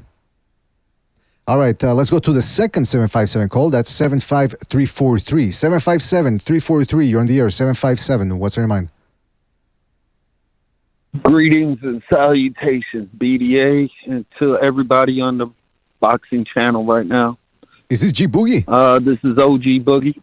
Oh, yeah, I knew. What's I up, recognize brother? the voice. What's up, man? How you doing? I'm doing blessed. I hope everybody else is blessed. Great to hear, man. I can break down the whole fight from what I saw. Got to my room at the right time. First, first through fifth, I had it two for Haney, and I can break it down. Hold up. One was Loma. Second round, Haney. Third round, Loma. Fourth round, Loma. Fifth round, I gave it a swing round to Haney. 6, 7, and 8, fucking Loma destroyed him. Haney was body shots was keeping Loma at bay. The reason why at 10th and 11th that Loma couldn't take him out is because those body shots was affecting him. Okay, and I'll give him that. I'll give Haney that. He was affecting him because if you saw in the 10th round, Loma was sucking wind. And then Haney caught him with a nice body shot with a right hook in the 5th round. And yeah. But interesting. You kept my score, which is my personal score, that I saw it because I saw it with the volume down, and I was just critiquing each round individually and giving it to the fighter. And from what I saw, it could have been a 116, 112 for Loma, or a 115, 113 for Loma. 7-5. You could say 7-5 Loma or 8-4, but I gave a swing round to Haney, so I gave it 7-5. Well, there you go. Hey, G Boogie, it's interesting you kept track of that. Would you be interested in a rematch, or you just want to see Haney fight the next best guy, which is Shakur Stevenson? Well, if he fights Shakur Stevenson, he's going to lose because Shakur is backed up by Jay Prince and Bob Arum. So, yeah. Interesting. And that's like that's a Vegas thing. You know what I mean? Just like Homeboy was talking about Vegas, because Vegas input their stuff. You know, there's a lot of money being done, and then I could tell him, look, I've been what a robbery is Roy Jones when he fought against that Korean guy in the Olympics, because I'm that old. I know. Hey, you're going way back there, G Boogie. You were still breakdancing in the streets of New York back then. All right, well, listen, G Boogie, we gotta move on to another phone call here. They're piling up, but thank you for your call. Don't be a stranger. Call back tomorrow, man. Yeah, God bless to everybody, and be safe. Don't ever let nobody detract you. You can do whatever you want, as long as it's doing it right. Oh, sounds like a song there. All right, shout out to you, G Boogie. Take it easy out there, man. Peace, my brother. All right, that was G Boogie right there. Shout out to him. Shout out to Toon for his contribution with the super chat. He says, Devin lost this fight, was a terrible decision. 7-5 Loma. Showbiz said robbery. Brian Custer said, whoa, Brian Custer said that? Jeez Louise. Brian Custer said robbery. Regis and Shakur said the same thing. But by the way, why do these guys, one thing I will say, Toon, don't call these guys by the first name. Well, actually, you're allowed to because you are a fan. But even then, I don't know, I think we should be a little bit more formal with our fighters. Be that as it may, I'm going to keep reading your comment. Regis and Shakur, same thing. You don't know better than the actual fighters. Hang up, go to bed. Interesting comment right there. Like another caller said, though, sometimes you can't always defer to the experts. Sometimes, some of these guys aren't really boxing fans, but when there's so many right now, I think that's Toon's point. His point is overwhelmingly guys that normally don't even say robbery are saying robbery. So I think that's an indication that something went awry tonight. Shout out to Toon for his comment and his contribution. Shout out to Electorazo for his contribution super chat. He says, Top Rank changed the audio when the card was read on Instagram from booing to cheering. I don't think it was a robbery, but definitely gave Loma no swing rounds. I mean, that's, how come there was no 116, 112 card for Lomachenko? And the 10th round, that's the other thing. We gotta rewatch that round, see what happened there. Let's go back to the phone lines here. Shout out to everybody that donated with the super chat. Don't forget to like it. The like really helps us out, all right? Let's go back to another phone call here. Let's go to 336. 336, you're on the air. 336, what's on your mind? Hey, BDA. So, what's up? I'm not going to say it was a robbery. It was a pretty close fight, but the wrong person won the fight. Shakur's going to beat the fuck out of fucking Haney. Oh. And that, was it? Did y'all notice when Haney and his team was going back to the locker room that there was a little interaction with from the crowd? between them? I heard something. I don't know if it's the same thing. Go ahead. What happened? Well, if you had seen when they had interviewed Bill Haney, they had asked what happened to he had got a mark on his head or something, and I guess he had said that someone hit him with a bottle. Oh, see, that's that type of assault. I don't know. Is there a video of that or? No. Because what was it? I saw Haney was like trying to tap someone's hand, and then out of nowhere I seen Haney like just like smack her or something. Like I guess something had happened. I think that's what happened. I'm gonna have to check that out. I mean, tempers can flare when this type of decisions occur. I'm not condoning it, but I'm just saying I'm not surprised. Some fans get a little wasted, and they throw things in their. We'll see, man. So, what did you think of the decision? Okay, you already said about the decision. So, you think Shakur Stevenson beats the shit out of him? How about, I'm asking this question, and I know some people could take it the wrong way, but people who have heard the show know I have no love for Teofimo Lopez, but I'm just curious, because this was a fight that was being talked about for a long time. Teofimo Lopez, Devin Haney at 140. How would that go? At 140, I would choose Haney over Teofimo. Because Teofimo still had issues with his last fight. With, I guess, Sundown. Mm-hmm. Sandor Martin, yeah. Yeah, Sandor Martin. All right. Well, listen, caller, thank you for your call, and call back next time, all right? Thank you, Mr. BDA. Thank you. Yes, don't forget, we're going to be holding another show tomorrow. That's the plan. It's the open panel, the panelist show, and obviously we're still going to open up Bush is going to open up the phone line, so stay tuned for that one as well. Let's go to another phone call here. 949, you're on the air. 949, what's on your mind? Hey, how's it going, BDA? Man, I don't know what these Haney fans are seeing. I mean, I saw a clear victory for Loma. I had it 8-4. Mm-hmm. It's hard to see where I would be able to give Haney a fifth. It really sucks because Loma looked completely different from his last fight. He looked like he was ready to rock. He came to handle business, and to be cheated out of undisputed is just, heartbreaking for anybody, especially him. With that being said, I wanted to give a shout out to Nakatani, for his brutal KO in the undercard. It was a fantastic fight right there. And he has some serious power. And I've had seen him a couple times under the Inoue fight cards when they were fighting in Japan. There you go. But it's Haney didn't clinch as much as I thought he would, even though he still clinched a lot. And it was funny because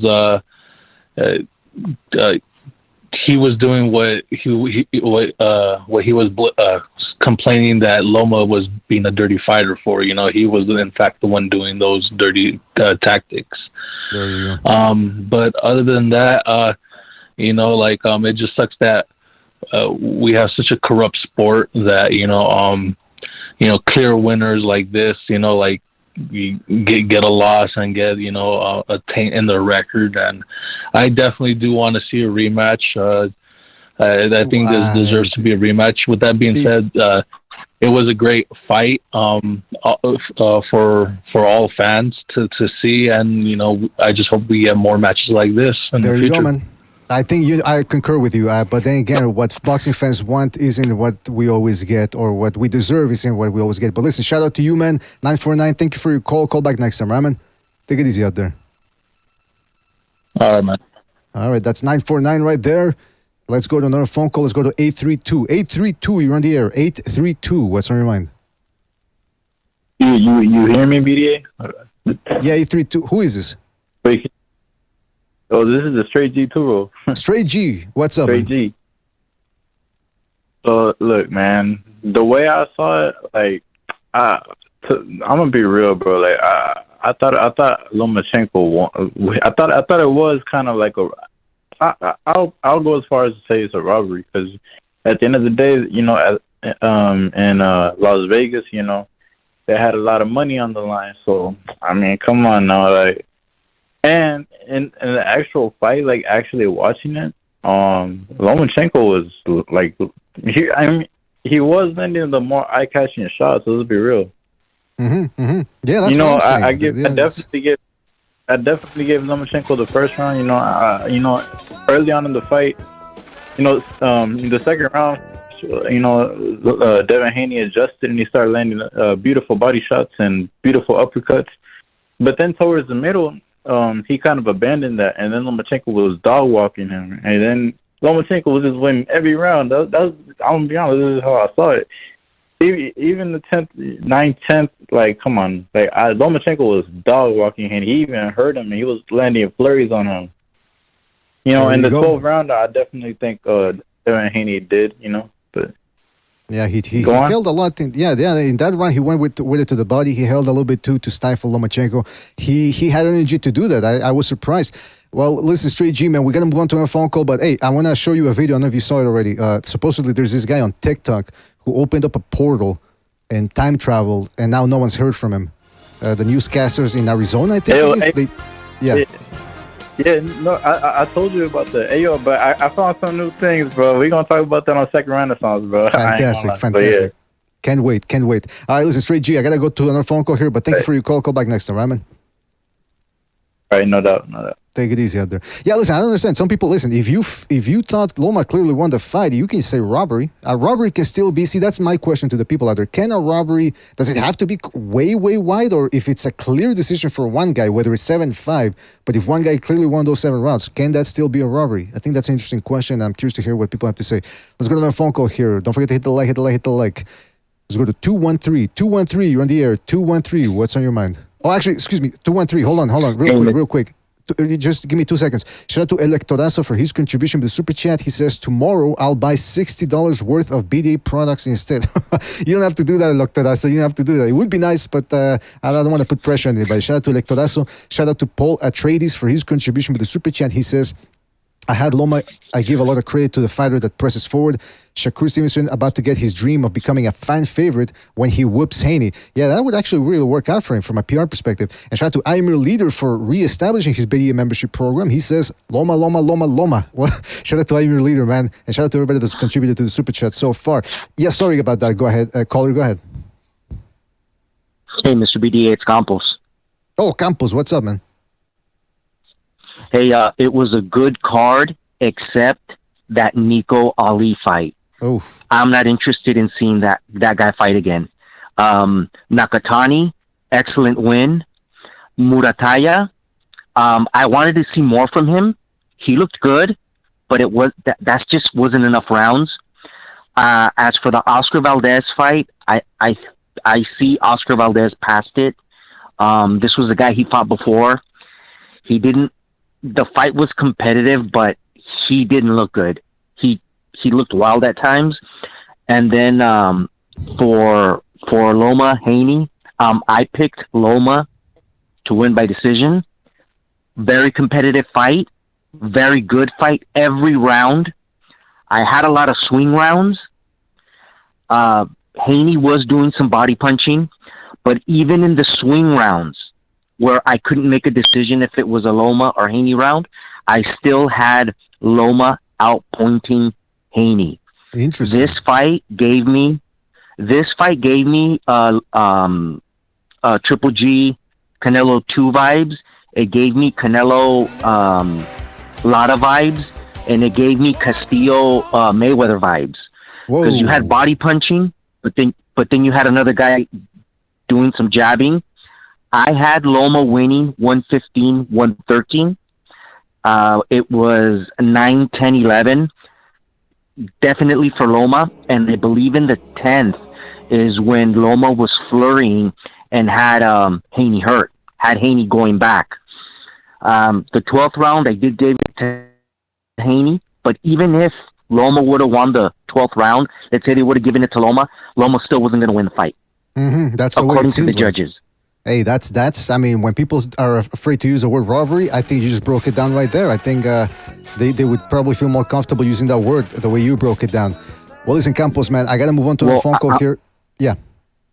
Go ahead. You got it. All right. Take care, Mr. BDA. Bye. All right, Campos, thank you so much, man. Take it easy out there.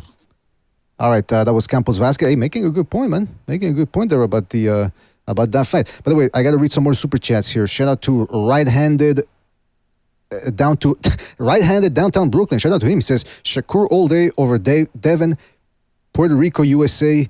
Bill is a clown.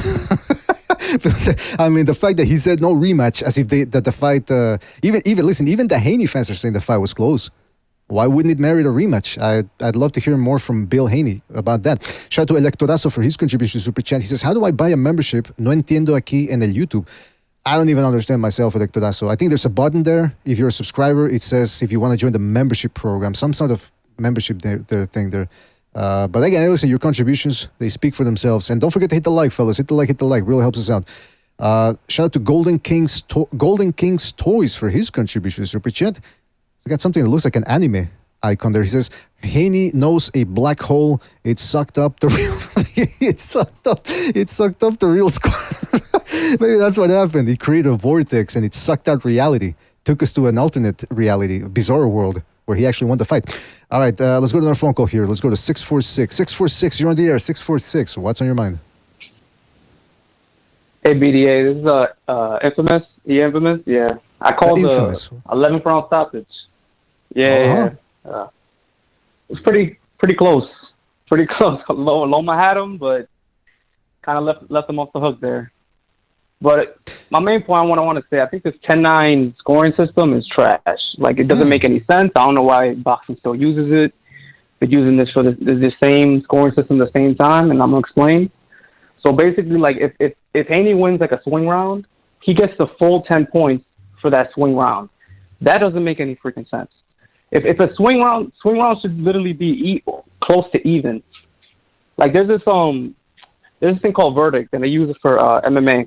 And, like, the way they score, like, these close fights, like, they'll go, instead of, like, a 10-9, it'll be, like, a 10 and then a 9.80. So, like, the person that wins the swing round will only get, like, 0.20 points, and someone who wins, like, a round fully would have the full point. So, you understand? A little bit. A little bit? It's basically, like, you're looking at the whole fight instead of just round-by-round type scoring. Like the whole a little bit like in Pride, like in the clear Pride fighting system you're talking about? Yeah. Okay. Yeah, something similar to that. Makes sense. It's a little late for me to...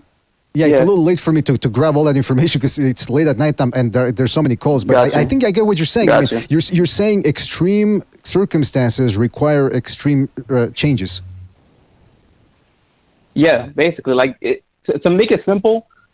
if you have a swing round, that shouldn't count the same as like Loma's round 11 or the rounds that Loma won, because the rounds that Loma won, he was snapping Haney's head back. It was clear. The rounds that Loma won were clear. Haney, if you wanted to give him rounds, they were swings. Like he won, like to me, Haney won like 3 clear rounds. Interesting. 3. I had it like 8-4 Loma. I want you to call, Infamous. I want you to call back in and Butcher in the chat says unlimited rounds. Fuck it, like in old school MMA. Call back and break this down to me. Maybe I'm not gonna be there tomorrow. I don't think, but I'd love to hear more. I could get you some examples. Like I could post it on the Discord and get you some examples of this like verdict. It's like a separate thing that they do. That would be fantastic. Scoring, and I'll post it, and then you could just see the whole thing, so you could see how it works. That would be tremendous. Like Loma, in my opinion, clearly won this fight. And like another thing about Loma is because a lot of people that like to use the high guard defense, it's hard to see in real time when punches are blocked. It's really hard. Unless you're like, you've been watching boxing a long time, so you know. When the head snap, when you see the head move, like, oh, okay, a punch landed. But these judges, they see Haney would like throw, like Loma blocked a lot of, like, don't get me wrong, Haney landed a lot of body shots, but Loma blocked a lot of them too. Exactly, he blocked a lot of shots. He has a great high guard. Could go both ways with that. That's true. A lot of the times they see these punches land on the high guard and they're like, oh, wow, that looks amazing. When it's not landing clean, but obviously when Loma landed, there went Haney's head. It was clear to see, but yeah, that's what I wanted to bring up. I want to hear more. This shit happens in boxing all the fucking time. listen, I want to hear more about that next time and call back next, right, man? Because I'm very curious about this system that you're coming up with. All right, well, listen, thank you for your call. I'll call back next. if you guys do a show tomorrow. Fantastic. Take it easy out there, man. Have a good night. Take it easy. Have a good one. Yeah, I got to power through this because I got to go to the latrine as well. Let's go to 856. You're on the air. 856. What's on your mind? What's up, BDA? It's Jersey J, man. How you doing? Jersey J, what's up, man? Yeah, so it's a couple things I'm gonna touch. I don't want to get in the way too much. First of all, like Bob Arum at top rank strikes again. Like it's very reminiscent of what they did to Manny and when he fought Timothy. And it's very indicative of it because Timothy Bradley was a little bit quiet about the whole robbery conversation. I'm kind of sad. Kind of sad for Loma because you got to go back to his country. Like this training camp is hard, especially for guys in their mid-30s that's running, just getting punched in the face for sparring, gearing up to his time away from family. Like what I mean, because he was crying in the locker room. Like I felt bad for him. So that's the part like it kind of now. It was very close. I scored at 115, 113 as well, but I've seen some things like Haney scored some shots, but Loma's elbows were blocking all the short shots to the body. Loma never backed down for anything that Haney threw at him. Loma was right in front of him. Loma was the one pressing the fight. Like, and if you watch the fight on mute, like Haney reacted to every time he got blasted. Like he was like, oh shit. Like he was like, wow. Like Loma, every time he's just like, it was just a blank. It was like literally like he was like a cold machine. And I think probably in the 12th round, Loma took his foot off the gas a little bit. That probably didn't help him. But I still don't think, like I said, Haney didn't win this fight. It was very close. But like I said, Loma didn't feel nothing. His face probably doesn't look it, but he didn't feel anything. Like he was walking his shots down. Like he never winced in pain, not one time. Like, I'm like, if you watch it on silent, so you don't got to hear those clowns talking, during the, for the commentary. Like you can, like I said, you might see it in a different perspective, as Teddy Atlas would say. But I think it's Bob Arum because Loma's 35, and he's not the future anymore. Devin's the cash guy. You can get a couple more dollars out of him. So I think they might have been in cahoots. To credit to the other caller when he was saying with Vegas, they might have been in cahoots with that because Devin versus Tank versus Shakur, there's more money to be made. Like Loma's, 35. You never know, because and so they also did that with GG as well. So I think that's probably what really happened, honestly.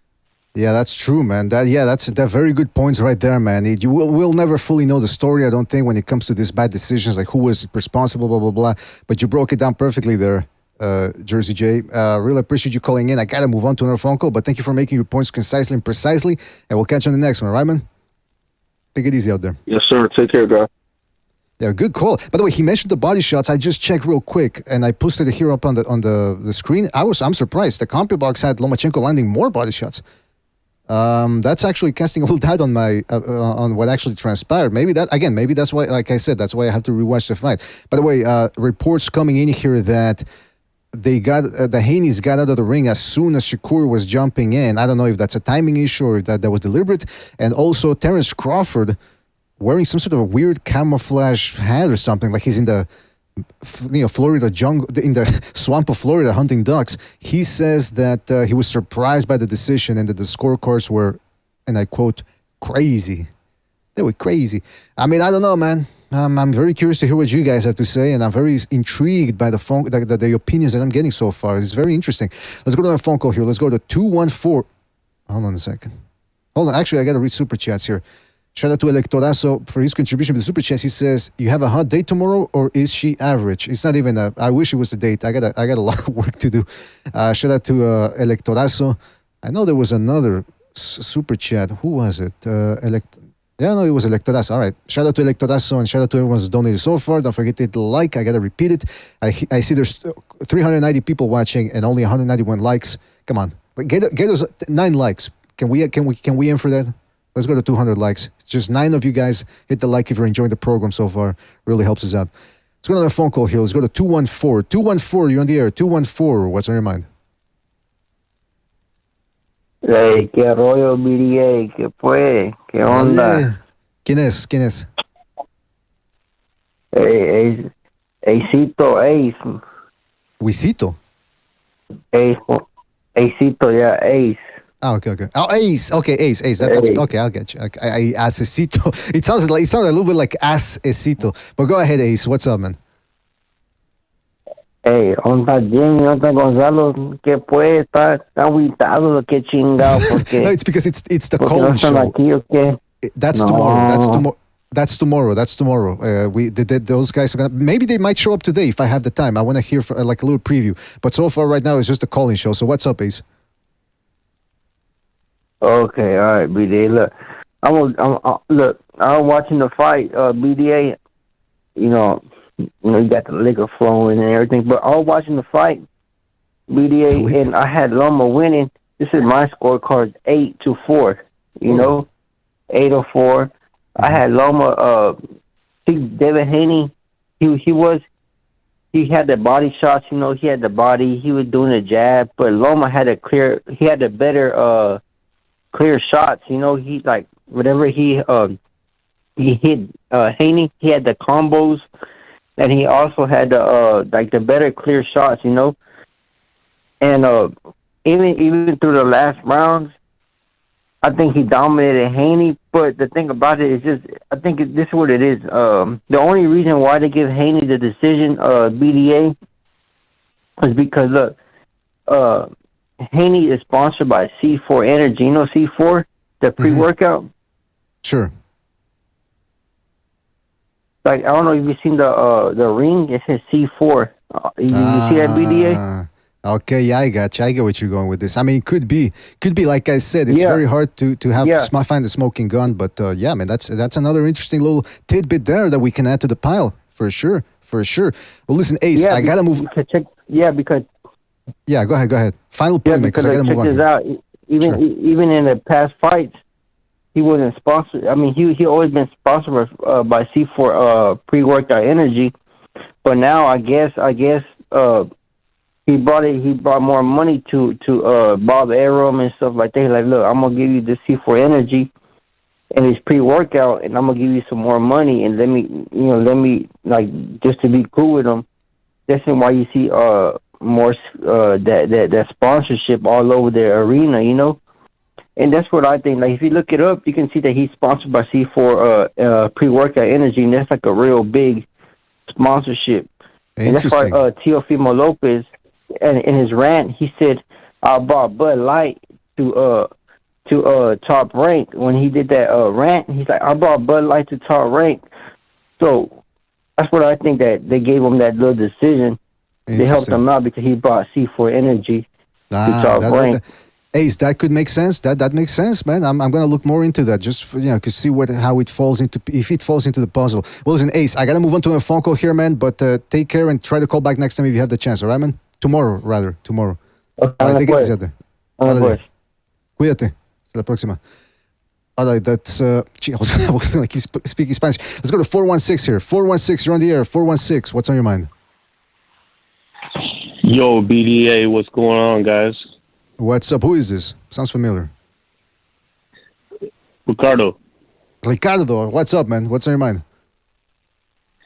Yeah, so further to a couple of other callers, I would have to say, yeah, like the previous caller, the fix is probably in. Like, if there's any which way to corrupt or lead a fight in a certain way, if the higher ups see that they want a fight to go a particular way, it's either through the officiating, poor reffing, and or the judging. Now, even all the way through, there was a caller or someone who dropped a line saying, yeah, like you'll be surprised to see what the cars that the judges will be driving the next day. Like one of the other judges from a while back, Adelaide Bird, she had purchased a Lamborghini the following day and got ripped apart on social media. Whoa. So, but aside from that, it was Adelaide Bird, one of those really crappy fucking judges from, right. I don't even know if she's judging still. But anyways, like it would be interesting to see if any of these judges do end up purchasing new vehicles, nonetheless, and posting them on social media.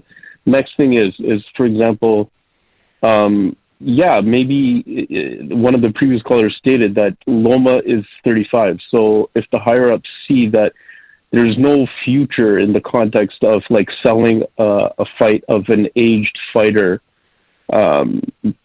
Furthermore, versus a Haney versus Shakur or a Haney versus Tank or whatnot. Question mark. I doubt Haney's going to really climb in for any of those fights because he wants to move up and he wants to possibly leave top rank. I'm not sure, but if not, then there's more business to be made with Haney. So obviously the fixes had to be put in. And, that's the age-old. Yeah, that's the age-old story right there, man. That's the age-old story, and that's what other people are saying. Yeah, I'm saying that's the age-old story, and that's what people are saying too, man. There's a lot of people saying that, and the people, like you said, people like you. I think you said it. Yeah, that people. That's what was going to happen. That the guy with the bigger upside or the larger upside. So it is what it is, man. Listen, Ricardo, I got to move on because the phone calls are piling in, and we're running out of time here. But try to call back next time if you still got more more ammunition, and we'll catch you on the next one. All right, man? All right, peace. Peace. Take it easy. That was Ricardo right there. Don't forget to hit the like, fellas. Hit the like. Hit the like. Really helps us out. Get to power through some of these phone calls here. Let's go to 949. 949. You're on the air. 949. What's on your mind? Yo, am I on? You are on 949. Is What's this me? up? That's you, baby. Yes. Hey, BDA. Long time no talk. Your boy Keith from Irvine. How are you? Keith from Irvine. Good, man. Hope you're doing fantastic as well. What's up? Well, I love your show. I've been listening to you for about 8 years, or however long you've been up, man. I mean, I've been listening to you for a while. But here's what I'll say. 25. You know, if you look at the stats, you know. By the way, I had a draw or Lomo winning, but I got to rewatch the fight. Okay, so I'm not one of those racist people that watch boxing. Seems to be a lot of that out there. I hate that, but whatever. If you look at the rounds, Haney actually outlanded Loma. Give the champ the tie rounds. Haney actually won 7 out of the 12 rounds. So there's an argument there. I think it was a very close fight. I'm going to rewatch it. I think the sport is alive and healthy. And I find it very weird that people, you know, they expect some people to be patriotic, but they're so quick to hate an American when it comes to boxing, even though everything else, people expect you to stand on the stripes and stars. So I'll leave it there. Thank you, BDA, for your platform, and God bless everyone out there. USA! Shout out to you, man. Hey, by the way, did you say, which round did you say Haney out? Oh, he hung up. Yeah, I got to rewatch that. I think he said he outworked or outlanded Lomachenko. I didn't see that. Or maybe, I don't know what he's quoting. Hold on, let me just pull it up here. Yeah, no, I need to see the round by round thing, because that's what he was referring to. I couldn't really understand. Maybe he should call back so we can clarify. Be there as emails, go back to the phone lines here. 917, you're on the air. 917, what's on your mind? 917, you're on the air. Yo, BBA, what's up, man? How you doing? BBA, what's Hello? up, man? Can you hear me? Yes, you're on the air. BBA, what's up? What's up? Listen. I just gotta say, I'm gonna keep this nice and short. Bill and Devin, both clowns. They're already trying to avoid Shakur Stevenson, talking about going to 140. They was walking out the ring while Shakur was going into the ring. They both of them are clowns. Lomo already exposed them, and he already showed Tank and Shakur Stevenson how to beat him. Period.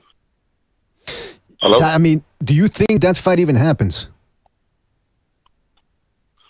No, at this point, I don't think so, because they're gonna run the 140. They know Bill, Devin. They know they can't beat Shakur. That's a fact, and they know they can't beat Tank. Shakur, first of all, Shakur's gonna beat everybody in that way, in that division. So it don't even matter. You know what I'm saying? Shout out to all my Boricuas and my Puerto Rican Americans. You know what I'm saying? Real talk. All the way from Brooklyn. It's right here in the downtown Brooklyn, by the way. Oh, you know what I'm saying? Nice. Well, listen. So man. And go ahead. I do think Lomo won the fight, but you know, I'm sorry. Go ahead. Hello? No, I'm just stating that Lomo. For me, it should have been a draw or Lomo won. Lomo hit him with most devastating shots. His head was jerking back. He beat him up in the 11th round. Lomo did take off the 12th round. That's what hurt him. But it is what it is. Okay, Devin, enjoy. Congratulations. You won the fight. Who are you fighting next? If you're not fighting Tank, if you're not fighting Shakur Stevenson, which is your mandatory, what we talking about? Bill and Devin are both clowns if they do not fight Shakur. There you have it. That's a boxing fan right there. He doesn't want to spend too much time in the past. He wants to look towards the future. Shout out to you, 917 out there in Brooklyn. And call back next time, right, man? All right, Bobby. All right, take it easy out there. Yeah, that's a good point right there, man. Hopefully we get to see some of these good fights, man. Let's go to a phone call here. 910, you're on the air. 910, what's on your mind? How you doing, BDA? First-time caller. Oh. My name is Kelvin. I'm from North Carolina.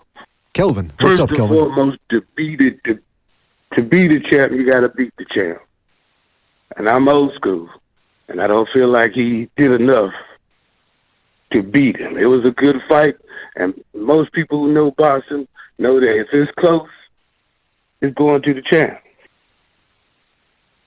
But but I don't understand that though. If you see a fight and you feel the other guy won, the challenger won, how does that give extra points to the champ? Like, just because you're the champ doesn't earn you extra points or extra punches landed. In my opinion, if it's a close fight, and it was a close fight, and you didn't beat the hell out of the champ, like Haney did to Cambosa. We all knew he dominated. I hear what you're saying, caller. I hear what you're saying, but then essentially you're saying is you have to beat. I'm asking you. Are you saying you have to beat the shit out of the champ to get the belts? That's my opinion. Being from the old school, you gotta put some sport on him. It was a close fight, and it went to the cards. It's not Haney's fault. You know what I'm saying? Another thing is, from the moment Haney fought Cambosa, Bob Arum has been setting this up for Lomo to be the champ and get all the belts. Now all of a sudden, Haney, which nobody wanted him to have the belts, is now in some conspiracy with Bob Arum. I don't see it. Well, you could be right. Listen, I don't like to get too much into conspiracies unless I have evidence, because some people were saying the opposite. Some people were saying, what you said, hey, Top Rank was going to flip the script and keep the belts with Lomachenko, whereas other people were calling in the week of the fight saying, no, Haney's going to get the win because he's the champ and he's going to get, like you said, the benefit of that. So I guess it goes both ways. I don't know. All I know is we should focus on what happened in the ring as opposed to the conspiracy theories, unless more evidence comes to light. But listen, 910, I got to move on to another phone call here, but thank you for your call. Call back next time, all right? Thank you. Thank you. Take it easy. Out there in South Carolina. I don't think we've ever had a South Carolina caller before. I think that's a first. Shout out to South Caroliners. I don't know what the word is. Let's go to another phone call here. Let's go to 410. 410, you're on the air. 410, what's on your mind? What's up, buddy? What's up, 410? What's on your mind? Can you hear me? Yeah, I can hear you. Yeah, it was a good fight, man. Loma turned the clock back. He did better than I thought he would, because I have not liked how he's looked lately. Having said that, I was rooting for Loma, but I think Haney won the fight by 2 points. He was getting off first on Loma a lot. Loma was having problems with Haney's overall body strength. Every time he got close, Haney either punched him off for the most part, or he bodied him off, or he grabbed him at times. Haney fought a better style tonight for a fan-friendly style. He was fighting back a good bit. Even when he got buzzed a couple of times, he stood his ground and he threw punches. I wouldn't have been upset with a draw. Fight very, very well could have been a draw.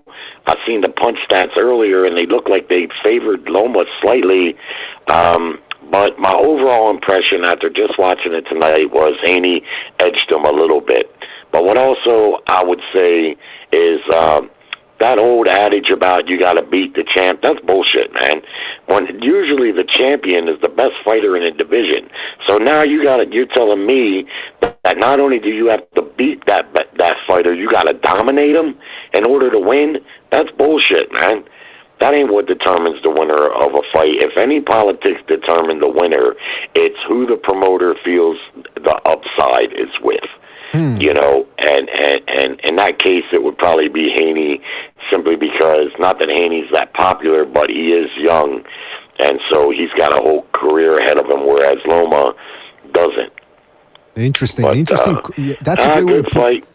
Yeah, that's what I was trying to get to the caller too. Is like, so if the champ starts out the fight with like 2 extra points or 2 extra rounds already because he's a champ like that, I've never understood that either. That expression. I think it's one of those myths that goes along with Willie Pep winning a round without landing a punch. Like that doesn't really work. Right. But anyway, yes. And Final shit thoughts. that people say, you know, people say that you don't hear it as much as you used to, but I never believed in it, and I don't believe it's the case either. I've seen plenty of champions lose close fights in the past, you know. But you know, I don't really know what to make of this fight in a whole, especially with Haney moving forward. I don't think he wants that Shakur smoke.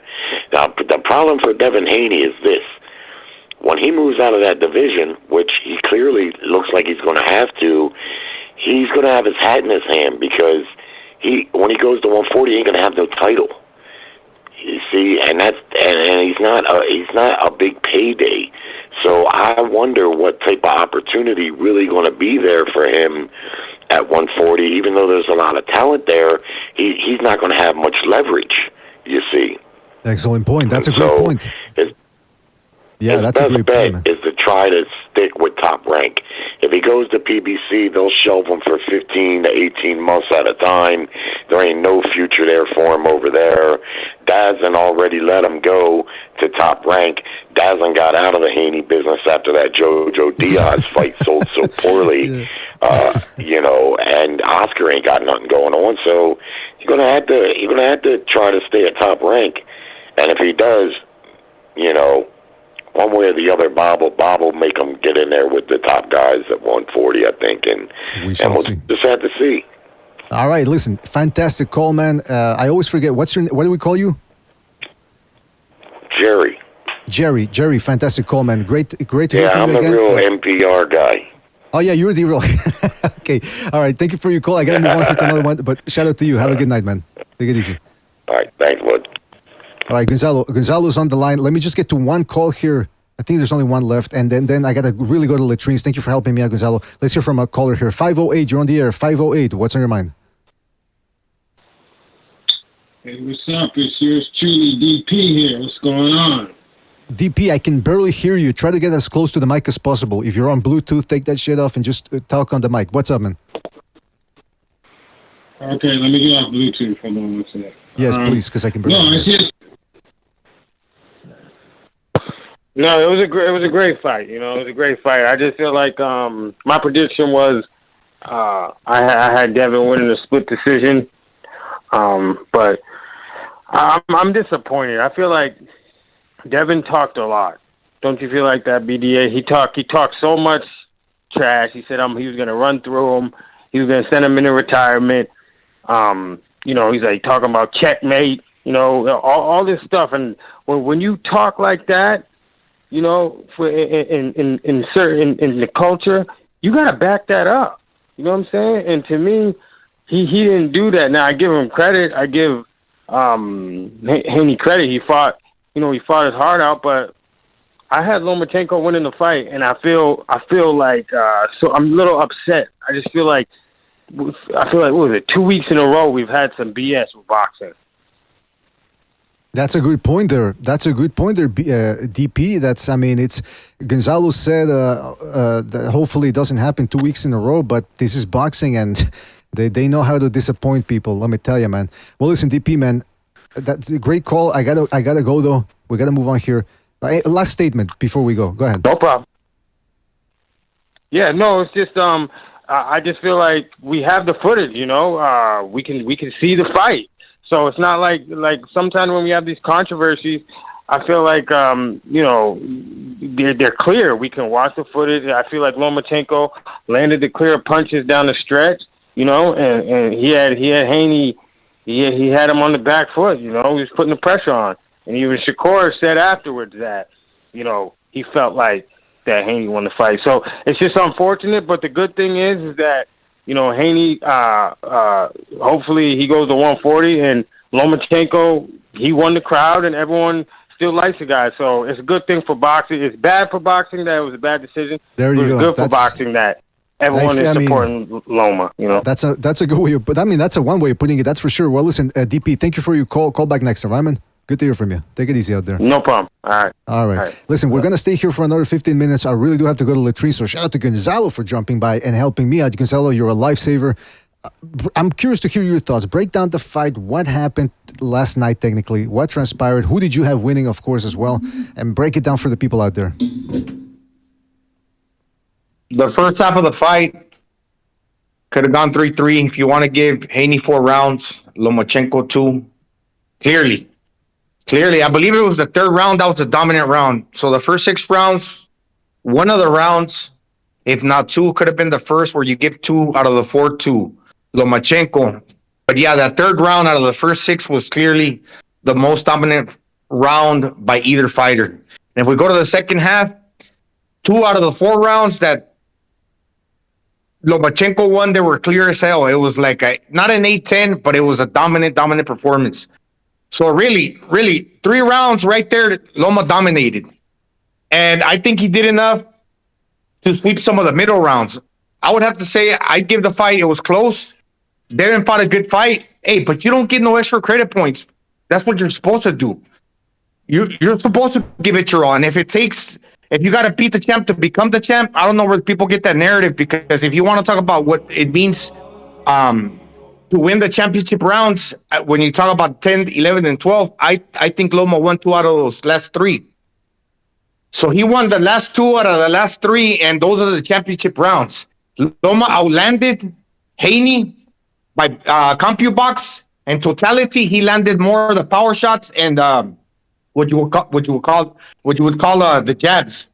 Like in general, like total punch count, Lomachenko edged Haney out. And so, like I mentioned, he got hurt 2 times. I don't know if he was like on the verge of getting KO'd, but he got rocked. So I would have to say those were dominant rounds for Loma. Interesting. And you know, it's one thing. Everybody and their mom had it for Haney in the beginning. I was kind of wondering why, man. Everybody is picking Haney, but people, you would find it hard to hear a good example of how he could do it, as opposed to Lomachenko's skills to clearly say, okay, I believe he's going to win, and this is how and why. And now that the fight's over, everybody and their mom on the other side of the spectrum have Lomachenko winning. So where's the truth? In the beginning, everybody thought that Haney was going to win, but now everybody thinks that the Haney deserved to win. So there's a big gap in the middle where that gray area is like, I don't get. And a lot of people made money. You know, Gonzalo, that's an interesting thing, because, there's people calling in saying robbery. Then there's other people that don't want to use the word robbery, because I suppose, and I'm assuming that they believe that that's a little bit too much. I'm saying this: if a fight can be close, but still clearly have a winner, like for example Morales versus Pacquiao, I thought Morales clearly won the first fight. It was competitive. Pacquiao never surrendered. He never gave up, and he won the 12th round, partially because Eric Morales went nuts and started training with him from a southpaw stance. Be that as it may, if they would have given that to Pacquiao, I would have said robbery, because Morales clearly won the fight. And I'm getting the same vibe here. I saw Lomachenko landing the cleaner shots. The only thing that I was thinking about was the body shots. Well, maybe Haney, his body shots played a factor. But then I'm looking at the official CompuBox numbers, Gonzalo, and it says that Lomachenko actually landed more to the body as well. So that argument sort of, it doesn't completely negate it, because it's CompuBox, it's just an estimation, it's not the real thing. But I'm just thinking, what's going on here with Gonzalo? Why, people are a little afraid of calling it robbery. What do you think? Yeah, I don't think Lomachenko gets credit for the little short, snappy punches on the inside. Since he's a smaller man with the little T-Rex arms, when he darts in, maybe Haney's back is facing one of the judges where they're not seeing Lomachenko's punches, because Haney got a wider back. So when he's punching close and he's blocking the view of some of the judges, depending on what angle they're observing, he's not getting credit for the little short shots on the inside. And another thing, Timothy Bradley and Andre Ward, they were really biased towards Devin Haney in the beginning. They were really biased, and everything that Haney landed, they were quick to point it out and make a big ruckus about it. But later, they kind of changed their tune. You know why? Because they thought Lomachenko was going to get the knockout. Once they saw that Lomachenko was picking up Haney's rhythm and that he couldn't miss with that straight left, Timothy Bradley, I mean, he's an ex-fighter. Obviously, he's sharp. He's long in the tooth. He said, man, Lomachenko got it down now where he's going to go to town and he's going to knock him out. Just to save face, this is what I'm going to do. Because I think my intuition is telling me that Lomachenko's going to close the gap and knock him out. I'm going to start going for Lomachenko. And he kind of took it back where he saved his job. And Andre Ward, too. That's why they fucking skipped out. I don't think I heard anything from them. Interesting. Yeah, that's telling right there, Gonzalo. That's a good point. Shout out to Electorazo for his contribution to Super Chat. He says, typical Moreno stealing fight like stars. Ah, come on. I mean, it's too late to get into that shit. But shout out to Electorazo for his contribution.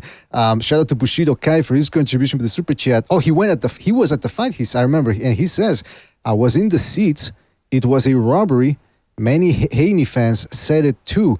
Interesting. Listen, Bushido Key, I'll take your word for it. But that's another telling thing right there. Shout out to Bushido Kai and Electorazo for their contributions. Gonzalo, what about that? The fact that, because usually I try to refrain from saying, going to the experts, because that can be sometimes a logical fallacy and it can be a rhetorical device. But there's so many, man. So many experts and boxers saying they had Loma clearly winning the fight. Are those guys being emotional, you think, or biased? No, that's the overwhelming majority. It's weird. It's one of those things like in the beginning, like I said, everybody and their mom, for whatever reason, Haney's going to win. We're picking him. But now everybody and their mother is said Lomachenko won. So it's like, I mean, make it make sense. Because Gonzalo, even the guys that picked Haney in the beginning are now claiming that Lomachenko, obviously, they can't lie. I mean, the evidence is out there. It was a close fight, but Lomachenko won. See, those guys are the close to the smoking gun because you can't accuse them of being biased. The other thing is, look, sometimes the experts make sense. I'm not denying that. It's a tricky thing. But sometimes, I do agree, sometimes the experts can be biased. I remember when Nassim Richardson, after the Fury-Wilder fight, the first one, when most people thought Fury got robbed, Nassim Richardson said, oh, Wilder got robbed. He was in the minority. But then you went back and saw what he was saying about Fury beforehand, and he had an axe to grind with Fury. So sometimes it can be true that experts can be biased, but right now we got so many guys, even like Al Custer, the guy from BBC, and all that, they're saying, Crawford's saying that too. So I don't know. Real quick, shout out to Life and Logic for his contribution to the Super Chat. He says, BDA, the best boxing channel on YouTube now in 2023. Well, that's high praise right there, Life and Logic. Really appreciate it, man. I hope you enjoyed the show. We do it all for you guys and for the sport of boxing. Shout out to you fellas. Shout out to Ed Dog for his contribution to Super Chat. He says, I'm only supporting BDA boxing. I'm not wasting my hard-earned money on these fake fights. I mean, I understand the sentiment, and I do appreciate the shout out there, Ed Dog. I listen, I can't defend boxing. When so many people feel like this, especially, it's like, what can you say? No, keep watching boxing. I said that last week. There was one guy who called in and he said, BDA, I don't want to watch boxing anymore. And I said, nah, stick with it. And then and then we had the Romero stoppage. And I said, yeah, you can stop watching boxing now. Gonzalo, I'm curious though, real quick. And people are saying now, well, Shakur Stevenson washes Haney. I don't know, because Valdez, I've always said that was a bit of an overrated win by some people. Valdez was doing some good work against Shakur Stevenson, landing some good straight right hands, and that's not even his best punch. He also hurt him to the body. So what do you think? Is there a chance for Haney, who is a better fighter, he's got quicker hands than Valdez, he's got straighter shots, he's bigger or taller, I should say. What do you think? Is it really a whitewash for Shakur Stevenson against Haney? No, not really, because I mean, Haney got skills also, and I think maybe Shakur hit a little harder, but he's not necessarily a power puncher either. That guy's a southpaw. He fought a southpaw today, so he gained in some experience by fighting Loma. Fighting Loma, win or lose, obviously he got the decision. He picked up a lot of experience because he was put in a situation with a lot of pressure. And but that's moving forward. I think that's a close fight too. Because I think Shakur's good, but I don't think he's somewhat special, but he's largely still like untested. We saw what Raymond Murataya did to Nakatila today in 2 rounds. When he got hit with the hard punch, that dude got on his bicycle and said, I don't want to mess with this dude. So you see a little bit. Shakur's a little overrated. The guy that he just fought, the Japanese, he was kind of a punching bag. For the Japanese dudes that got like the finer features, the high cheekbones, that dude had like a bulldog nose. Because he used to get on all these fights in Japan. Interesting. Yeah, that's true. That's true there, Gonzalo. Great points, man. Let me go back to the phone here real quick. We're almost at the end of the night here. 661, you're on the air. 661, what's on your mind? What's up, BA? Props to Gonzalo first prediction. Loma hurt Haney in the 11th round. That's when Gonzalo said he would get the knockout. He was almost right. I just want to say, I heard this guy say Haney's the American and this and that. Where's that energy when Teofimo Lopez was champion, who had a harder run to get the belt? She actually beat Loma from these black dudes that hate it because the Latino went undisputed before all of them. It's the same dudes like PNR voice. The dude, his true colors come out like, Loma didn't win. Oh, it was a close fight, That's how these snakes are, just like how they're turning on Benavidez now. I'm telling you.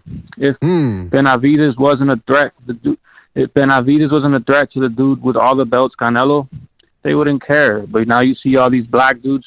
I promise you that a couple years ago I was seen on all these channels pushing Benavidez to, fight Canelo. But now that they see Benavidez beats Andre, Charlo, all these black dudes, now they're hating on Benavidez. That's all I wanted to say. These hypocrites who are like saying you can't go for Loma because Haney's American. Where's all that energy with Teo? Exactly. Interesting right? take. But interesting take. Nonetheless, yeah, that's all I wanted to say. All right, Shadowban, thank you. Thank you for your call. Take it easy out there. Yeah, that's Shadowban. He's still with the Teofimo. Hey, you know what, Gonzalo? But it brings me to another thing here because he brought up Teofimo Lopez. One of the big narratives was that Lomachenko avoided Haney. He ducked him back in 2019 because he was scared of the young lion. If he struggled with a 35-year-old Lomachenko, what would a prime or more nearer to his prime Lomachenko have done to an wholly inexperienced Haney? What do you think? Does this debunk that narrative? Of course.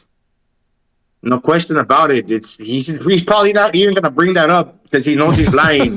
It's what they call now. He's capping. He's all capped. It's true. Yeah, he's probably. I'd be interested Gonzalo, if he brings it up, he's got some set of balls, man.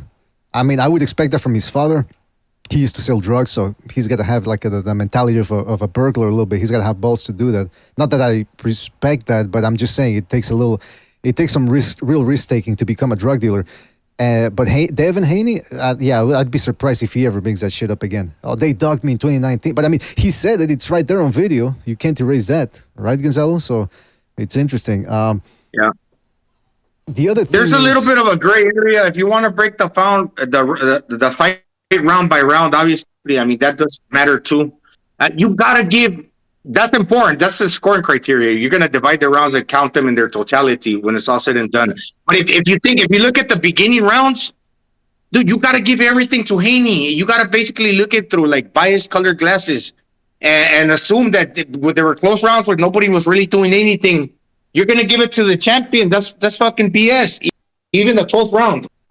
The 12th round was kind of close. Nobody really did nothing. They were even speaking about, okay, maybe somebody needs to step it up and close the show within the last 30 seconds. Nobody really did, aside from maybe Lomachenko putting the pressure, which you can also take that into account.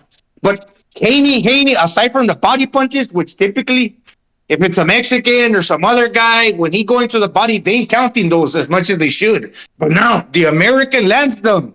Hey, that's fucking golden. That's money right there. Ooh, the body shots. Yeah, it's almost like, people are saying like, oh, you can't complain about the decision. Why not? I mean, if they can break it down better than you can, shouldn't that merit something? Shouldn't that have some merit? By the way, Knockout Net in the Discord is telling me, BDA, please put this up on the screen. Let me see if I can do that. Gonzalo, I don't know if you... No, yeah, I don't think you can see it because I'm not sharing the screen, but it's a tweet from Devin Haney from a while back, and he said... real quick. Loma too small, too old. I mean, by the way, look, Gonzalo, I know this might not mean much, but I'm curious. What was your take on Haney's body language as soon as the final bell rang? Prior to the decision, or like sitting in the corner in the championship rounds? As soon as the final bell rang and both guys go back to their corners and go back to their trainers high-five them and all that. Maybe you don't remember, but usually they tell guys, yeah, yeah. No, I did look. I did see his eyes. He had that look of dejection, not totally convinced. His dad told him he was winning, like around the 10th or 11th. And the championship rounds on the stool, he had that look of impending doom, like he always does when the fire's getting to him. Like I said, even Timothy Bradley changed his tune because that's what he saw. He was going to get knocked out. He didn't credit to Haney, but you don't get extra credit points just because. In a world caliber championship fight with two fighters that are going to bring it, hey, that's what you're supposed to do, man. It's a game of inches, in every regard. Fights are fucking close. The cream rises to the top, and if I gotta say Haney fought good, and I'll give him credit for that. Okay, yeah, respect for that. Although he was a piece of shit prior to the fight. But if you're gonna ask me who really fucking won, in my opinion, I'm gonna tell you Lomachenko did. And that's good enough in my book. Yeah, it's interesting because, first of all, the fact that we had Devin Haney fans calling in and saying, "Look, I'm a Haney fan," and it's backed up too by the fact that they picked him to win, and they're saying, "Look, I can't deny what I saw. I know boxing, and I saw Lomachenko winning." That's the thing, though. Now, when you have other Devin Haney fans, they're doubling down and saying, "Nah, Haney won," but they're not breaking it down. Or they bring up the body shots when they never talked about body shots before. Now all of a sudden they're counting body shots, which is what Mr. BDA, myself, talking the third person, always gave credit for. And again, those body shots, it's clean, effective punching, right? I didn't see Lomachenko getting backed up by those body punches. If he would have been getting backed up into the ropes, he would say, okay, yeah, those body shots are hurting him and they're causing him to back up. Didn't see that, right, Gonzalo? I mean, I saw Lomachenko landing the cleaner head-snapping shots. That's what the rules say, clean, effective punching. Now all of a sudden, the sweet science guys who liked Devin Haney, now they don't like that. I mean, I don't know. It's strange. And that's why I want to hear from Devin Haney fans. Some of them tried to break it down by saying that Haney landed more punches, but even that's not backed up by CompuBox. So I guess what we have here, Gonzalo, is maybe a failure to communicate or a failure from some people of seeing boxing. What do you think? Yeah, that's true. That's true, and they're also kind of quiet, I think, because maybe a lot of the Haney fans would probably also be Shakur and what's the other guy's name? Tank Davis fans. So maybe, hey, it's get rid of like the guy that's least best, and we'll back the other guys that are probably better. It's kind of like if I'm a Mexican, for example, 126-pound division, you got many Mexican champions. Okay, now Adreta's not showing up. He's kind of being a diva. Well, screw him. I'm gonna go and be a fan of Mauricio Lara or the other guy, Venado Lopez. But I'm still gonna honestly tell you, the truth. So it's like people are seeming mighty quiet right now, and yeah, it's because they're backpedaling.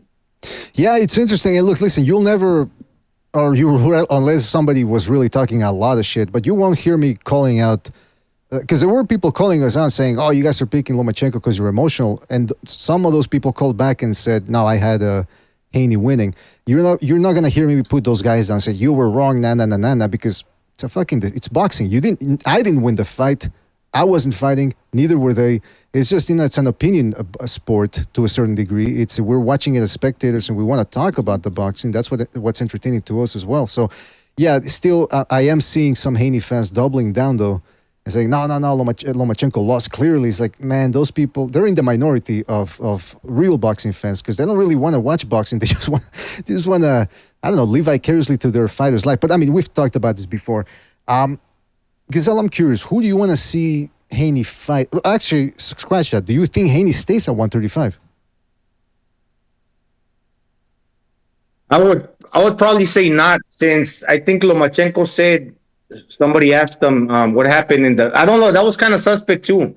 I've never seen that they do a weight they get on the weights, they get on the scales before like the actual weigh-in. So this called the ceremony, the latest one, but they did one behind closed doors. I don't get that part. So I think the dude didn't make weight like 1 or 2 times. So he had trouble making the weight. And on top of that, BDA, they gave him over 36 hours to rehydrate. Exactly. So yeah, man, that's not fucking cheating. That shit. The same thing with I'm just gonna fucking say real quick too. With Tank Davis, man. With Tank Davis, all these clauses, that's not honorable, man. They need they need to stop that shit. That's a really interesting point. I mean, this guy, look, some people can say, well, it's the A side. The A side gets the advantages. Okay. You couldn't convincingly, because even the Haney fans that are saying that Haney won, they're saying, yeah, but it was close. Could have gone either way.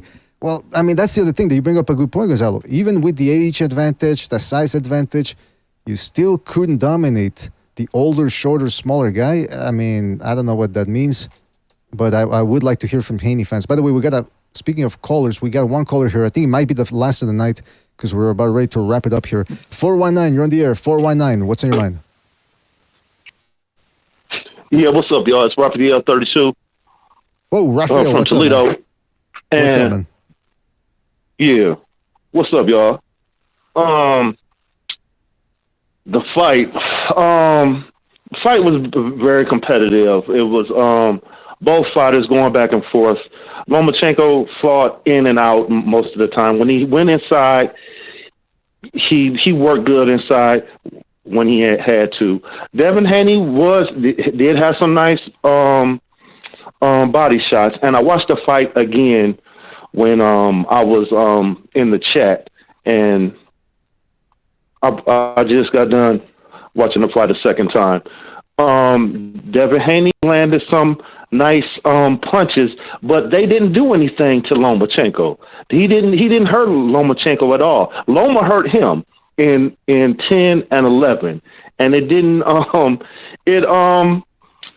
he how can I say this? He could have did a little bit more, but to get robbed on the judges' scorecards,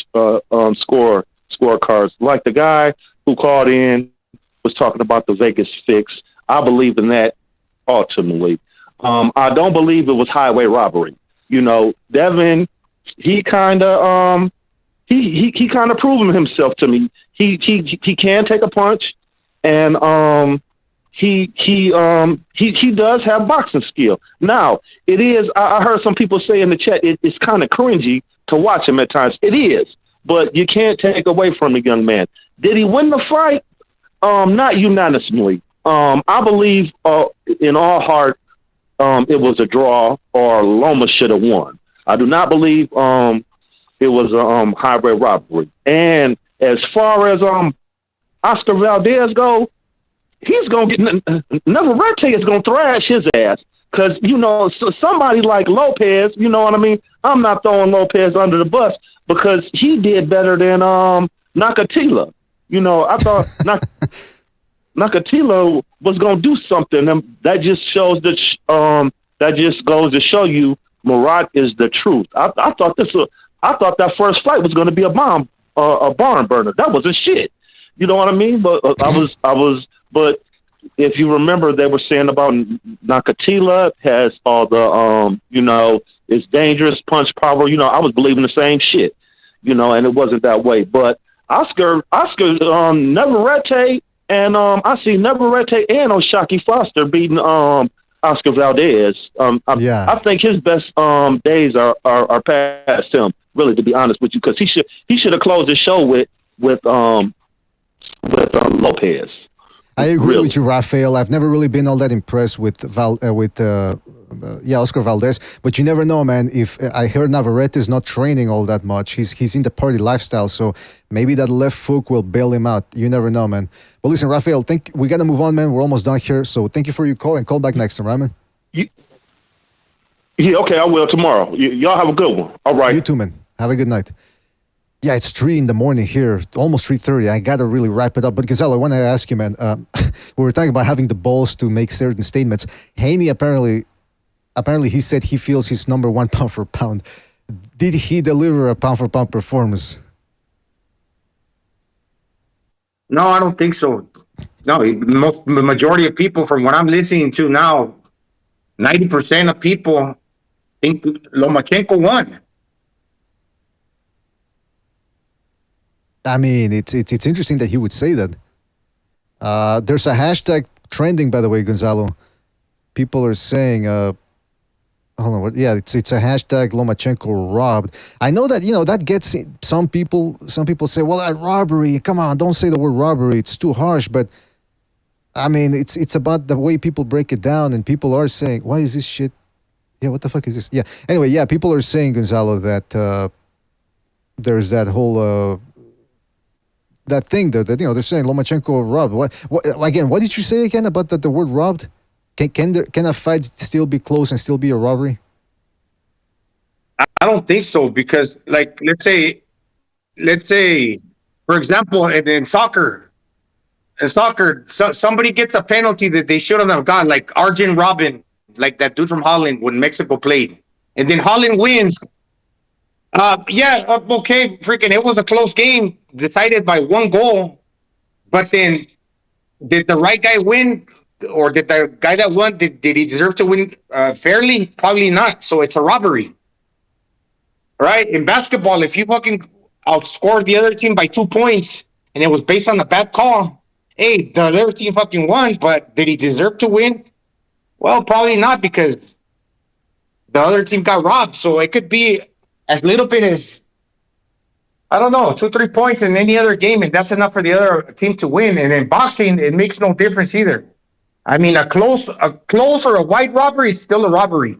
And like in a horse race, if you win by a nose, you win by a nose, right? Yeah, that's right. Hey, by the way, in this picture, it seems like Lomachenko's laughing. Maybe he bet on Haney, and that's why he's laughing all the way to the bank. No, but you're right, though, Gonzalo. That whole thing about the robbery, I mean, I guess you guys will talk about it more tomorrow. I'm a little fried right now. All I'll say is, interesting. It was a fun fight.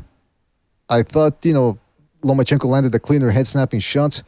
Haney wasn't snapping his head back. So, again, I'd like to hear more from the Haney fans. If they really feel he won, if they can break it down. But, there's some, I'm reading the chat here, some of them aren't even really breaking it down. I don't know what they're babbling on about. Actually, hold on. We got a last caller here, last call of the night.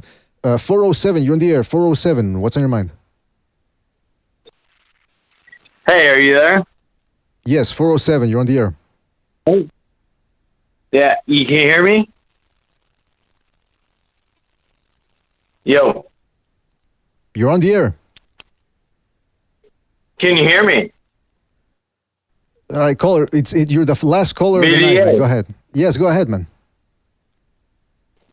Can you hear me? All right.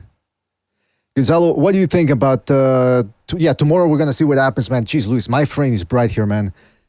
It's close to 3:30. Yeah. I think we're going to wrap it up, man. But yeah, I want to hear last comments from you. If you got anything else to say, hopefully you can jump in tomorrow when they do the panel show. Yeah, BDS. So like the first 3 rounds, if you give Haney the first 2 rounds, you got to really rewatch the fight again, or really take a hard look at yourself. And I mean, I know it's hard sometimes when commentators are being biased, and especially if you're American.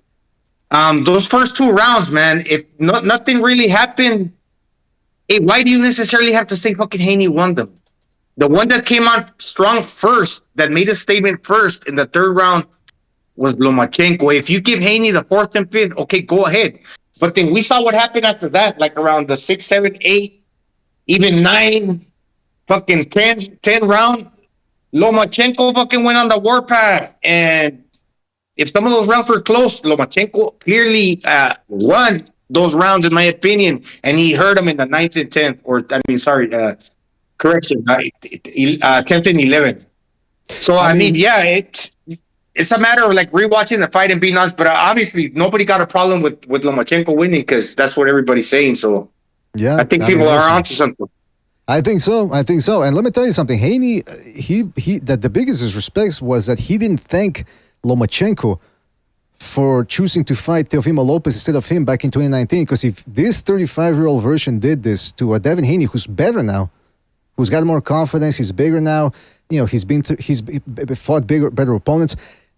I shudder. I really do shudder to think what Lomachenko would have done to him back in 2019. So I think Haney should thank him, but I don't expect him to because, it is his boxing. Why would he? He's saying he's pound for pound number one now, so I don't expect him to have... if he was a real Muslim, he would have the humility to do it, but I guess that's a big test. That's the biggest test than any boxing fight out there. Do you have the humility to admit when you're wrong or when you were wrong? We shall see. We shall see indeed. Gonzalo, thank you so much for jumping in, man. You really saved my ass there. My dick, actually, because I had to go to the latrines bad, man. For an hour, I was holding in coffee and water that I'd been chugging for the past hour. So, Gonzalo, you're a lifesaver. I owe you one. And, yeah, man, thank you for jumping on, man. I'll catch you tomorrow if I jump on the show. Thank you, man. Thank you. I'll catch you tomorrow if I jump on the show. Yes, again, tomorrow, probably afternoon, maybe evening. I don't know. Check out the Discord or check your notifications if you're subscribed to see the second portion of tomorrow's show. I can't wait to hear from Jimmy, more from Gonzalo. Recognize if he jumps on. Chief, he jumps on. Bucho, I know, has a lot to say. I already saw some of what he said in the Discord and in the chat. And I also want to give a shout out to everybody that donated the super chat. I'm talking about Ed Dog, Life and Logic, Bushido Kai, Electorazo, Golden King Toys, Right-Handed Downtown Brooklyn, I Am Your Leader, Paul Atreides, Triple JJJ went in there. I actually forgot to read his super chat. I don't think I did. He says, I want to do a super chat, but I'm hungry. I'm hungry to do a super chat. God bless everybody. All right. I don't know what that's about. Shout out to Toon. Shout out to D-Style Boxing. Shout out to the Gucci Berserk, Max Carkerman, Sav Colors, Chris K, SL Cow, the Funktopus, Warp Speed, Paper Tiger, Plutonium Loach, J Nels, Staggerly Goods, and Generic Villa Fan. Shout out to all those guys. Shout out to everybody that called in. Thank you so much for making this show great by calling in and giving us your opinion.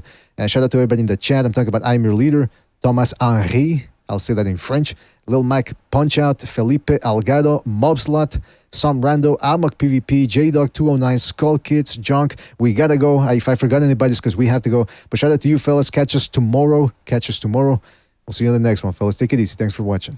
Disappointed in every one of you. I'm sorry, I don't mean to offend you. I'm disappointed in every one of you. I kiss you on the mouth. No, I'm not cool with that. I'm sorry. One more time. I'm disappointed in every one of you. I'm dealing with degenerate animals. I'm disappointed in every one of you. Disappointed in every one of you. All right, come on. Honestly, I can't do it no more. I'm disappointed in every one of you. Let me tell you why. It's gonna be all right, Nicky. Go ahead, shoot. Let's just kill those fucking men. What are you going to do about it? Yeah, because you got nothing. You don't got a thing. Yeah, because you got nothing. Lomito! Got nothing. I want to get out. I want to get out of this rat hole. I want to get online. I need BDA Boxing.